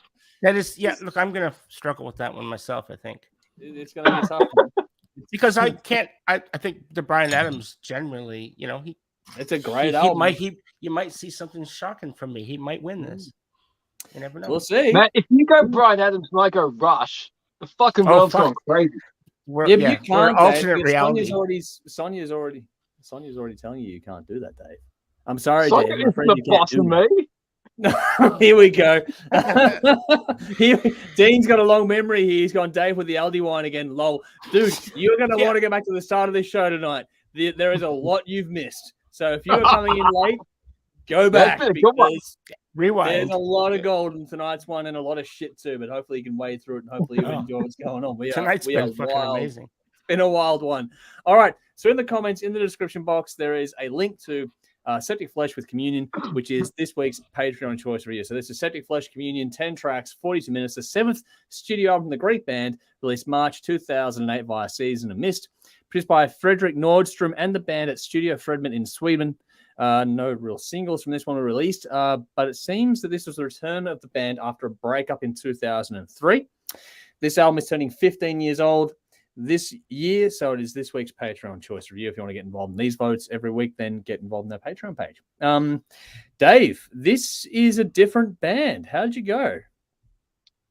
Septicflesh. I've never heard of this band before.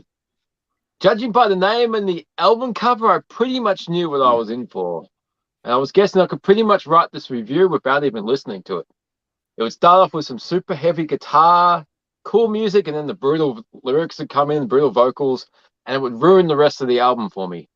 And it would be a chore to listen to. Well, I was half right. The album does indeed start out heavy. Guitars are awesome, and then in comes the brutal vocals. That's where my expectations ended, because it quickly became apparent that there was a lot more to this than what I was expecting. Now, I'm no fan of black metal at all. Most of that shit is laughable wannabe satanic bullshit that just comes across as, I'm more evil than the next motherfucker, and it's just fucking lame. I do, however, like symphonic metal and goth metal, and there's a lot of those elements within the composition of these songs. Yeah. Okay, there's plenty of brutal moments and plenty of blaskies on the drums and plenty of harsh growling, but they're also interchangeable between plenty of moments of melody and clean vocals. And there are a lot of dynamics within the songs and the compositions, and there's use of space. There's moments to breathe, so when the heavy moments do come, they were a lot more impressive than just a full-on 60-minute onslaught of, hey, look how fucking fast I can play and look how satanic I am. It's not just heavy for the sake of being heavy, and it's not just fast for the sake of being fast.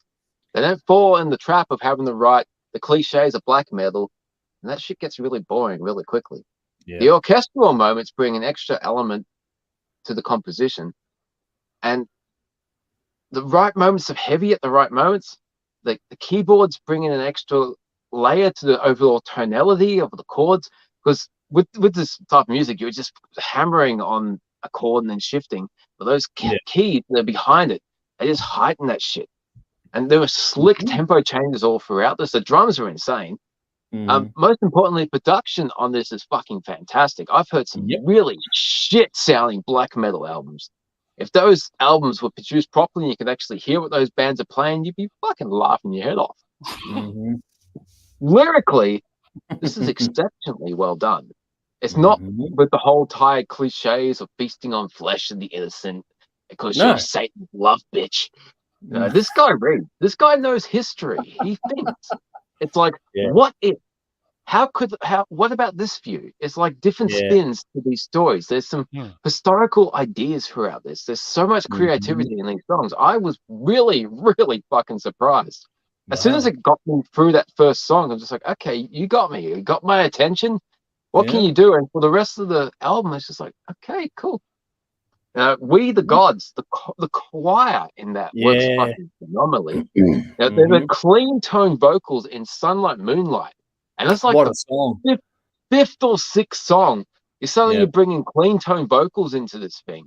And that's perfectly placed for the album. It's just like, okay, you're not just going to do the same mundane shit throughout everything. And those clean tones for the chorus, it's just so refreshing. And then you got the single half tone notes against the heavy drumming.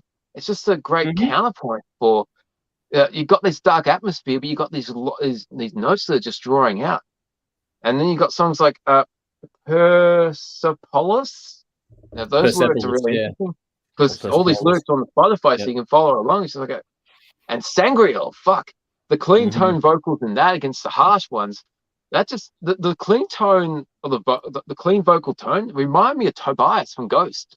So if you're into that shit, but you want something a bit heavier, this is really cool. I was really pleasantly surprised with this.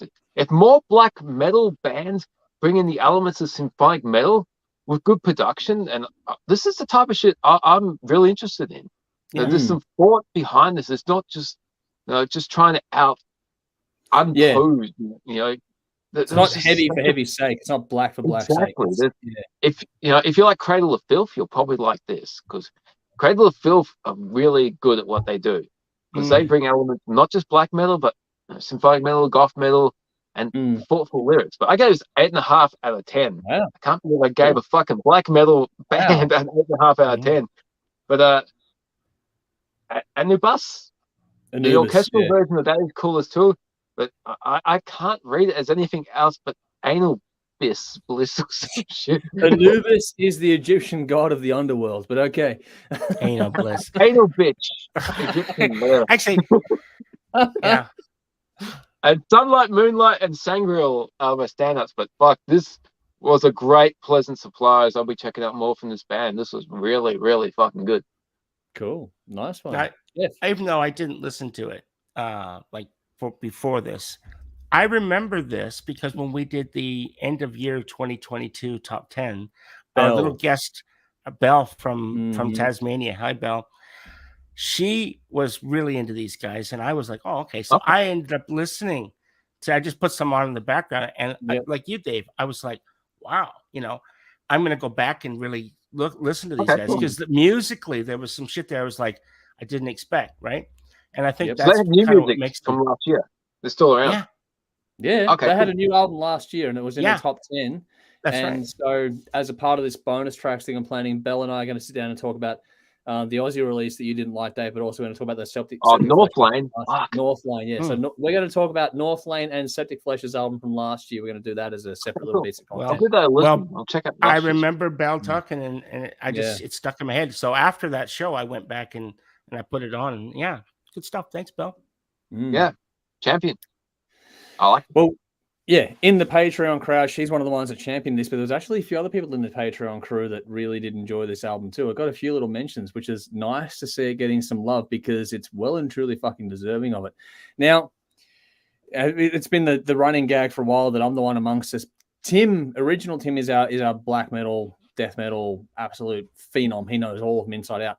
I'm the one that's black metal curious compared to him kind of thing. And then everyone sort of ranges in different degrees from there. This album, if you are not really into black metal, this is like one of the perfect gateways into it. Like it seriously is so good. Again, props to Belle. A big thank you to her for putting me onto these guys. I really hadn't checked it out at all, but this is orchestrated brutality is the best way to put it. It's dark, it's heavy, it's brooding, but the addition of the orchestra, no less than 100-piece orchestra for the record, really offsets the harshness of the vocals and the attack on the music so damn well. This is another one like the battle before that feels like a bit of a concept album going through it, but it's not a concept album. It's just they've got this knack with the storytelling and the lyrics. They go from H.P. Lovecraft to Anubis and things like that. They've got all this, death, the afterlife, and pretty bleak subject matters in general, but they tie it all together without making it a concept, which is incredibly well done. If these guys were to write movie scores, they'd be fucking epic. Like just the composition on this alone is just phenomenal. The way they use the choral vocals to really bring extra drama is so on point for this sort of stuff.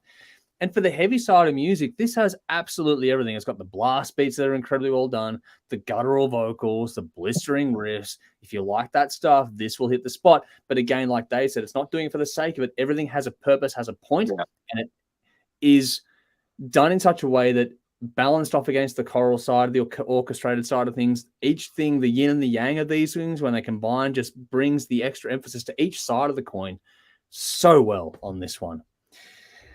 You got in this the clean vocals, the moments of absolutely sheer beauty that are like islands in the storm that just sets this apart. This is a band that I want to dive much deeper into. And because I grew up with orchestrated orchestral classical music, it was one of my mainstays growing up. Before I even found Queen, I was studying Bach and Beethoven and Mozart. The orchestration on this is just bullshit good. Like it has no business being this good. The swing the groove on tracks like Anubis in particular drive it all home, but there's an orchestral version of that track which is just as good. But the hook on Anubis, like the choral thing is just so dramatic. It's brilliant on this. There's some great Foley in the opening track as well. They're not afraid to do that. Like the whole thing about Lovecraft's death. And if you understand anything about H.P. Lovecraft, that's a whole thing in itself. Like I'm a huge fan. Yeah. And so this whole, like, that's what they open with is talking about Lovecraft dying. And then it transitions to Anubis. It's like, what the fuck? And it's just so well done. The transitions from song to song are brilliant on this one. That's why it feels like a concept that being one.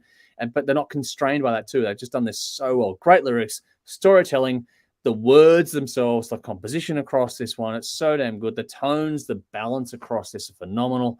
I love how cleanly the vocals cut through in this one. Whether they're being aggressive or whether they're being clean, they cut through. Dave, you mentioned lyrical work. You don't normally talk about this style of music and mention lyrics. Yeah. That's how cleanly they came through on this. It's so well executed. Yeah. There's great push and pull across this one as well. I love the drama, the tension, the release.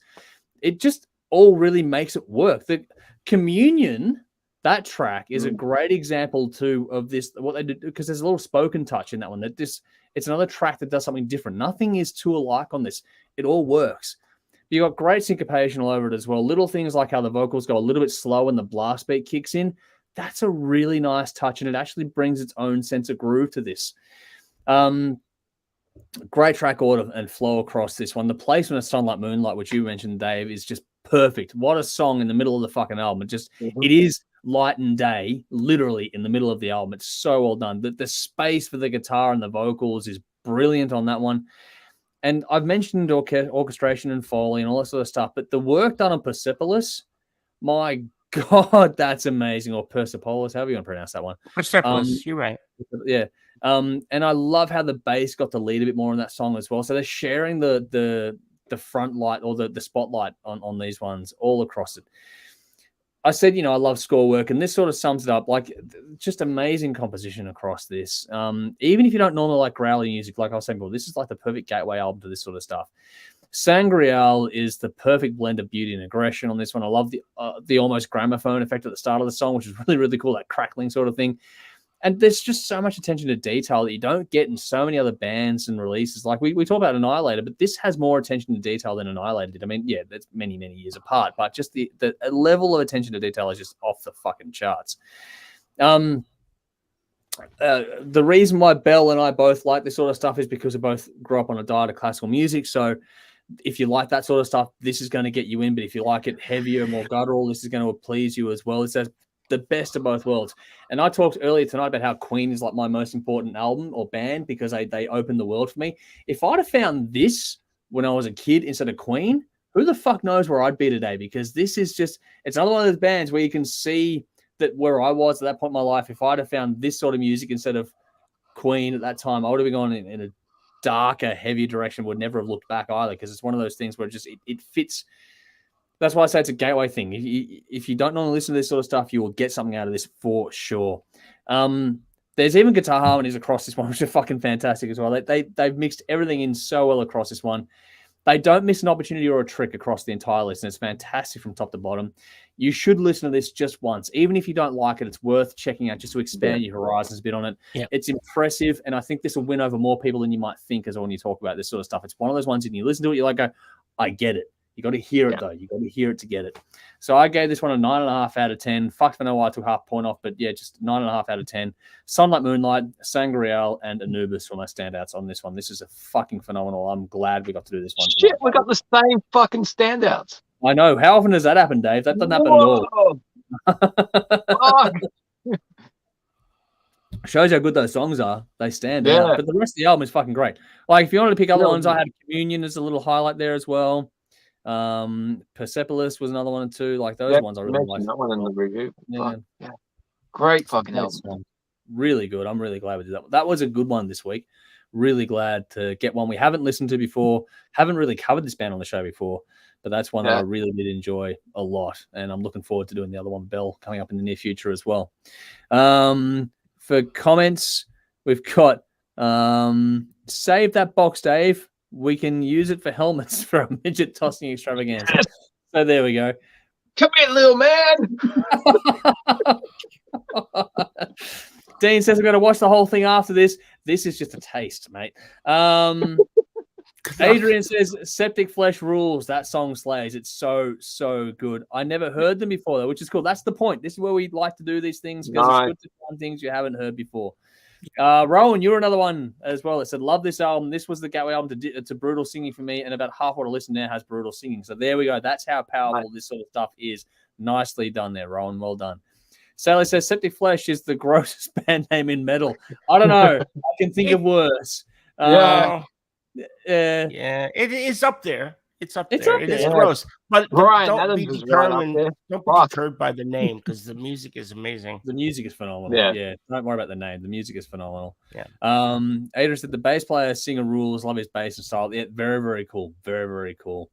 But Rowan also added, but this has a really unique take on symphonic metal, and I love the contrast between the clean and the brutal vocals. I'd love more from the clean singer, to be honest. I've listened to this album a lot, and I don't blame you. It's very, very good to listen to. Darren says, great album. So there we go again. Where are Septicflesh from? They're from Greece. They are a Greek band. Yes. So there you go, Adrian. That's one for you. Basher, good to see you, buddy. He's got a nice name for a death symphonic metal band, Septicflesh. Very enjoyable music. So we're getting a lot of love for it tonight. Andrew's answered the question saying, yep, there's a lot of back and forth there about where the band are from. Adrian says, love the look. They do look very cool too in that video I've shared above. And Adrian says, honestly, I could really get into this band. And that's the joy. That is the point. You may not find something every week, but if you find one now and then that you just get stuck into, like Jeff said, the this is how you find new tunes. People talk about it. This is what it's all about. So just, Oh, Rowan, great point. Septicflesh is like the perfect soundtrack to the Harkonnens in June. That, yes. If you get the reference, if you get, that is perfect. That is perfect. Like, Dave, you don't like sci-fi, you're missing out. But you need to watch that, Dave. That's an amazing that film. movie is on my to-watch list, but there's like 1 million movies on the to-watch list, so I'll get to it in 2020. Seriously, it's amazing. It's amazing. Yeah. Part 2's coming out soon. The new movie is good. It's actually very faithful to the books, which I was impressed by, which is cool. I'll give it all. Dean says, just letting you guys know that if you didn't see that Metallica are doing a global premiere of the new album the day before in cinemas with the 12 new music videos and intros by each band member. Just letting you know, if you're interested in seeing it, be fun. I'm sure I'll be going. Enjoy. I probably won't have time, but that'd be something that's very, very cool to do. I'll find it on the torrent sites. I'm sure you will. Rowan says 9.5 for this one, so same as me, which is cool. And Adrian says, thank you for introducing me to this band. You're more than welcome. Ooh. That's the whole point. Dean says, I got to listen to this Septicflesh album, Kathleen Turner Overdrive. What a band. Great band. So friendly. There you go. They are good people too. Nice. Darren says, check out Neuromancer from Modern Primitive, their album from last year. Okay, I'll have to add that to the list as well. Cheers for sharing that, Darren. Andrew, I'll add that one. Andrew has gone on a side to Septicflesh. Seth Sierra Anton, the bassist vocalist, is a well-known artist, and his work has been used by many bands such as Paradise Lost, Machine Head, and Moonspell. I was wondering about Paradise Lost because there is a bit of a Paradise Lost vibe here and there to this one. I did think of that band, which is cool to see. His work being music or art or art, I think album art. Okay. Artwork. Okay. Cool. Yes. Cool. So there you go. So Moonspell makes perfect sense, but Paradise Lost do as well as Machine Head's a cool one to add in there too. So well done. Thanks for sharing that, Andrew. Really do appreciate that. That's cool. Bash's classical masters mentioned Bach, Beethoven, Mozart. Today's masters: Page, Iommi, and Blackmore. That's a nice little list there as well. That'd be an interesting one. Who would you put? That's a question, actually. That's a topic. If you think about your classical composers, who are your modern day contemporaries? That's Thomas Holopainen from Nightwish. I knew you'd go Nightwish. Yeah. Andrew says his artwork is insane, so there we go. Philo, sorry guys, was absent due to in-house medical assistance. I hope everything's okay. Obviously it is if you're back here with us. I don't want anyone bleeding out while you're watching us. That's not worth it. Okay. Don't die. No, please just make sure everything's okay. Yeah. He got tossed. He's a midget. Lord died hit the wall. Adrian says Machine Head, Bay Area band. Yeah. Yes. Vinny says might be good to listen to over a Souvlaki. Of course, Vinny. I think Souvlaki is wonderful. You know, the art on this Septicflesh, it reminded me of there's a famous artist named H.R. Geiger. You know him? Mm-hmm. Yes, did the alien conceptual artwork. That's right. Yes. This whole thing, it's there was a series of guitars from Ibanez that was based on the H.R. Geiger artwork. That was fucking great. Geiger has some of the books of artwork that have been collected by him, like released in his name over the years, have been fucking phenomenal. He's an absolutely brilliant conceptual artist and absolutely really twisted stuff, but really fascinating to look at. Yeah. Bash says maybe Septicflesh music could substitute Kate Bush's song in Stranger Things. Would definitely suit. Whoo! Wow! That Max scene instead of if it wasn't for the era, it wasn't for being the early '80s or mid '80s. If it wasn't for the era, again probably late '80s now. But wow, that would have been cool though. That would have been cool. Like it works. Spoiler alert. I haven't seen this Stranger Things shit. No, don't. You gotta get on it. Well, I watched like half the season 4. Watching the whole thing, but she won't watch season 4 without me because it's got some violence in it. So I've been watching a couple episodes recently. Such a good show. It was mentioned that for the Harkonnens that the Septicflesh would work, but for Vecna in Stranger Things, Septicflesh would work in that space for the Vecna world. That would be, I should show you. I should bring it on camera. I've got Vecna, right? So Vecna comes from D&D, Dungeons and Dragons, right? Yeah. And I actually have a model statue of the hand and eye of Vecna. I'll go get it. I'll go get it. I'll just pause my camera. Yeah. You guys can love it. I'll be back. Nice. Cool. Yeah. All right. Yeah. No, for those who haven't seen Stranger Things, it's fucking great. It's a good show. Season 4 is the reason I have a battle jacket. Yes. The reason my daughter has a battle jacket. And my 11-year-old daughter has a battle jacket. I am so proud. You should be, man. That's fucking well done. That is really well done. All righty. Yeah. We're gonna have to, when you get them updated, get photos, put them on the page. You got people to encourage to do battle jacket things. There's battle jacket competitions all the time. We should do that again. Do another one of those. Making the comeback. They become cool again. Yeah.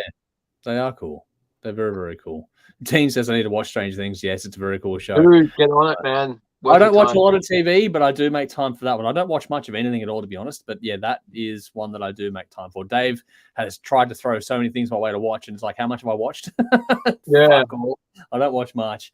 Hey, oh fuck! A couple of weeks ago, I was talking about watching Deathgasm. It was like this Kiwi from New Zealand movie about this band that breaks into this old dude's house and steals this satanic song that they play, and they raise all these demons. It's like Metal Lords meets the Evil Dead. It is so fucking good. You can get your hands on it, or if you want to, like, private message me and I'll hook you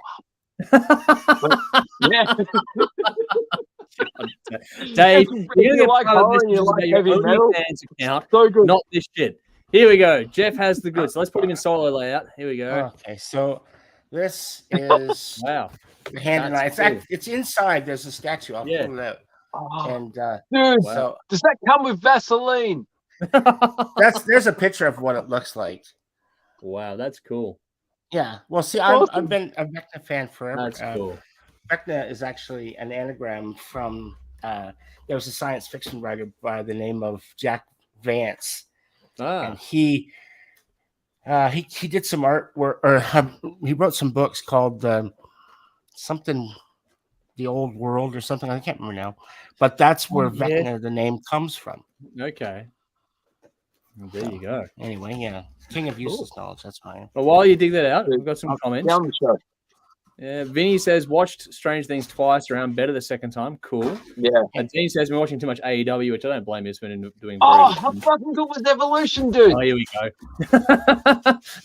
Darren says, Dave the dealer, but also said Stranger Things is a great show, which is cool there too. Yeah, Vinny says, that's impressive, Jeff, although that could replace me if you ask my girlfriend on certain days. Well, Vaseline will help you find your way. Dean says Vaseline. Oh, Dave. Dean, you have no idea what you're in for when you go back to the start of the show. No idea what you're in for. I don't need to put it together, but there's the container it comes in. So that's that. Nice. And it sits. There's an actual. It's hand. So in D&D, all right. This is eyeball, and this is hand. All right. So what it does is it sits in there like this. Let's see if I can get it. And So that's in D&D lore, right? So Vecna was a mage, like a magic user, and he had his first officer was a guy by the name of Kas, Kas, and they got in a battle, and he chopped his hand off. Oh, okay. And he was so full of evil that his hand, and he ended up damaging and losing his eye. And then those things That's what Eddie says, man. This makes more sense.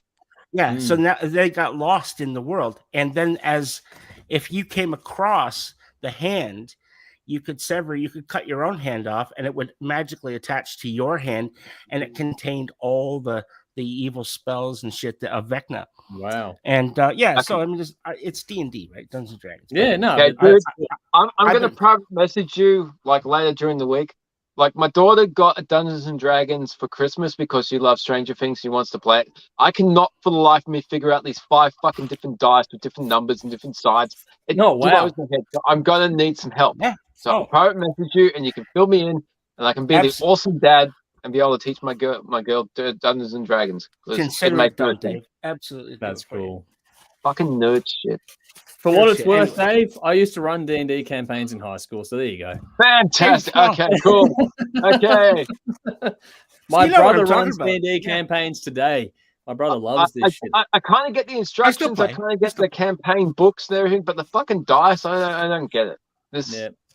I know 6 dice. 1, 2, 3, 4, 5, 6. Fucking 20. Yeah. There's 20. D100. I think it's D100. That's right. Yeah.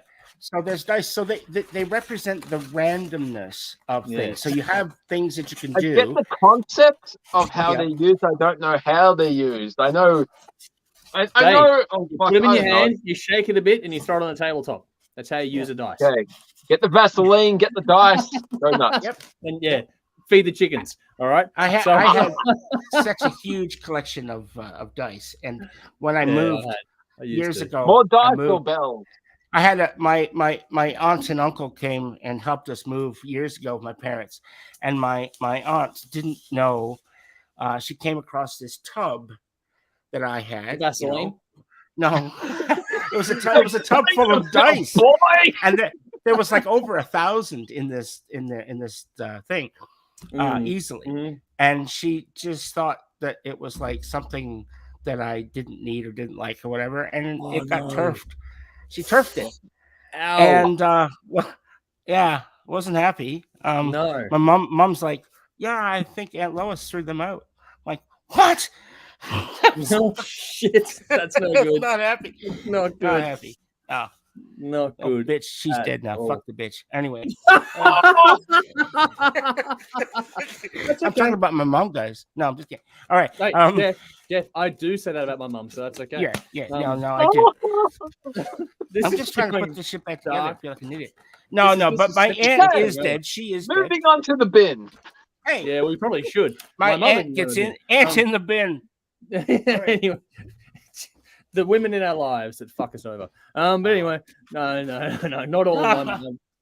I love my wife to bits, and my girls are great too, as my sisters are too. So my stepmom too. Absolutely. There are some. All right, sorry for that. All right, no, it's all good. You know what something Tommy completely Lee different. posted on Instagram? Tommy Lee posts this thing. It says, "Can anyone tell me when International Women's Day is over? I'm fucking starving." Oh my god. Oh. Oh my god. Of course. More, Dave. More. We need more. Here we go. So here we go. So on that note, Dean says, "This is fun, Dave. Get loose, mate. The old Aldi wine is hitting the spot again." Oh, yeah. You have no idea. Dean says, "Dave, Evolution was great, but Elimination Chamber was good too. WrestleMania will be interesting." There we go.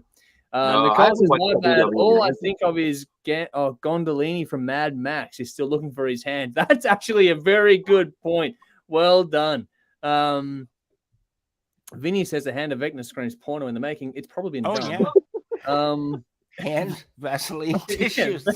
And eyeballs. What else do you want? There's And a balls dying involved. earth. Thank you very much, Jack Vance. Darren says Jack Vance, great books, The Dying Earth and the Lionese trilogy. There we go. So that's the one there from Darren. Thank you. Yep. Dean says, "Get the Vaseline." Philo says, "Another bell, and Bell's in Flamingo box."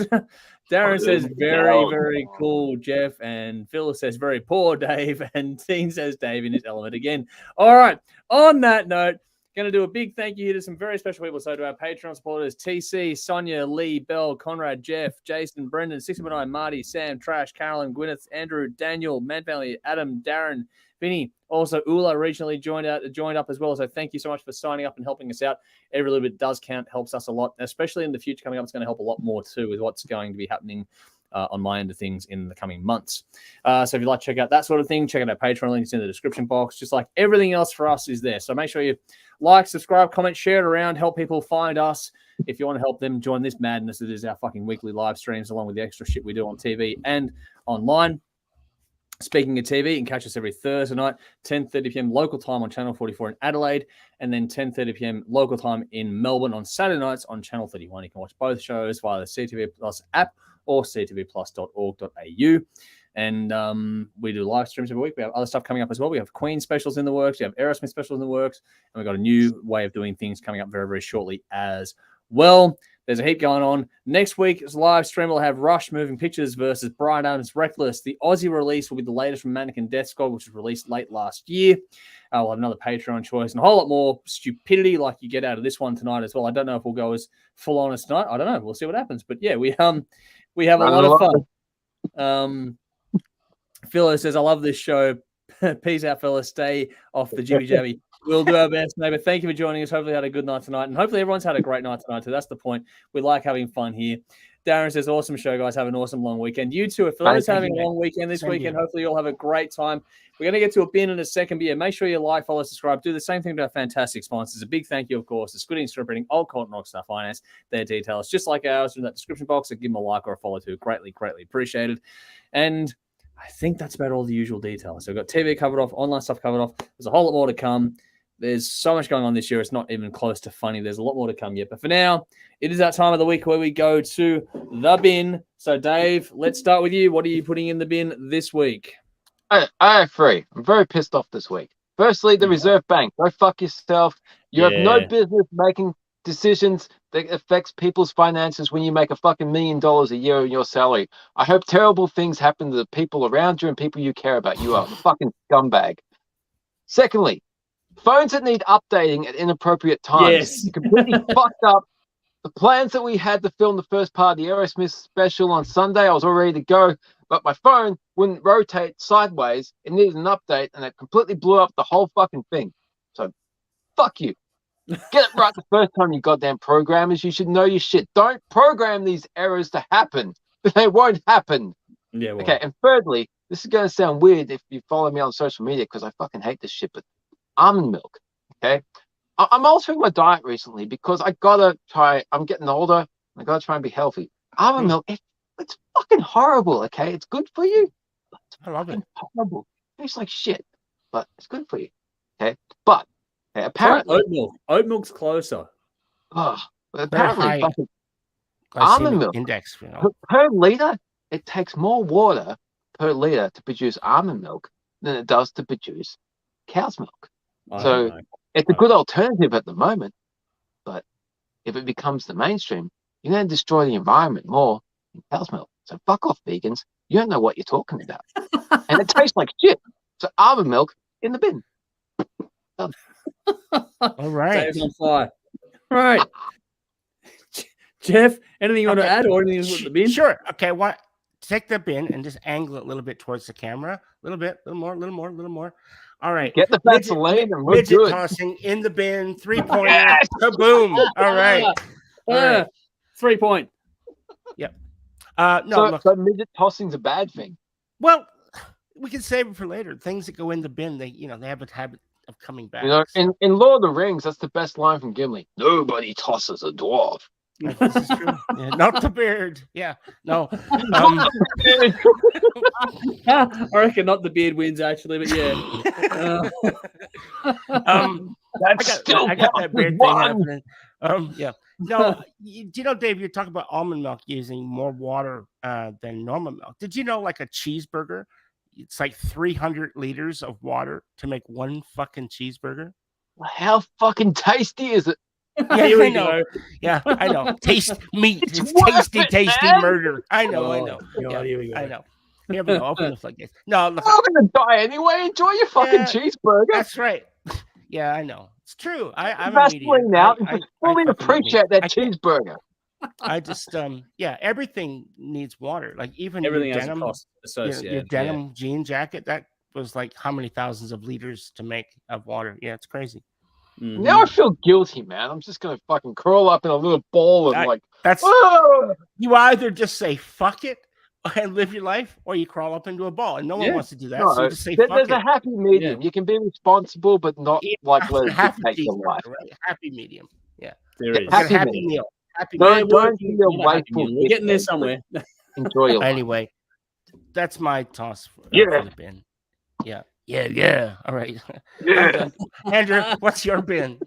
My bin is really straightforward and a lot more mundane. It is sick dogs. We've had a run of them over the years. Like Caesar is doing better now, but he was pretty crook early this week. Actually, it was actually sort of scaring me a bit. For those tuning in at the start, it was like, oh shit, I didn't know what he's going through, because last time he was that sick, cost me a few $1,000s and nearly died.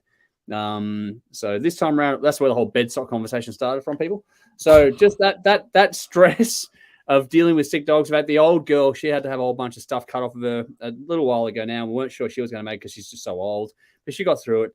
So our two Danes are tough bastards, but yeah, just having a sick dog, watching them go through it, and that whole thing where you can't know what's going on because you can't just speak to them to find out. That's the most frustrating thing of all. So for people like me that bond to their animals really deeply, it's kind of frustrating because you just want to do the best thing for them, but then you can't really know. So you sort of try and ride it out a bit and see how it goes. And thankfully this time around it worked out all right. So just that whole feeling of sick dogs, sick pets in general. If you've got something you care about or someone you care about and they're unwell, that feeling of helplessness, that's pretty fucking horrifying. Dave, you and I both know about this as well. Yeah. It's not fun. So that feeling can go in the bin. My kids are sick at the moment. It's horrible.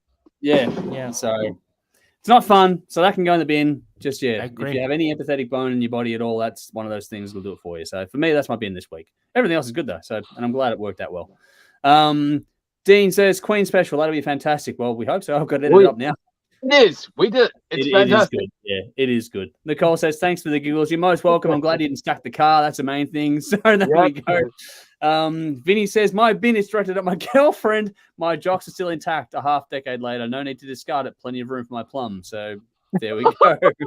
How old are your jocks? Right? Yeah, they must be well worn in, mate. Oh, my goodness. Vinny says, stay safe this long weekend. And that's the thing, too. It's a long weekend coming up here in Melbourne. So make sure you stay safe, Abe. Have fun. But look after yourselves out there. Enjoy yourself. We'll be back for next week, please. Yeah. We want to see you next week. So make sure you stick around and stay safe out there. Bash says, great show, guys. Fun for fun. Glad you enjoyed it. Thanks everyone for joining in tonight. Dean says, the bin interest rates keep going up and they're trying to kill people, expecting it to go up more. And that's the problem there. So Dave has been living this one in a big way. Yeah. Vinny says, great show tonight, everyone. A special mention to Jeff. He's a great regular, in my opinion. Also looking forward to Thor, hopefully soon. We are getting Thor back in, don't worry. We're very much enjoying Jeff's company at the moment. Thanks, guys. Michael says, almond milk. I rate that, Dave. Well done. So there we go. And Darren says, that's why dwarves are angry, Dave. When you're tossing them or grabbing the beers, it kind of pisses them off, I guess. Vinny says, European midgets are a little more fun to toss, Dave. Big sharp nose they have really stick when they launch. They're only half the person I am. You guys wait until I redo my review for Killer Dwarves. There's a band in Canada called Killer Dwarves. I know. It's an amazing album.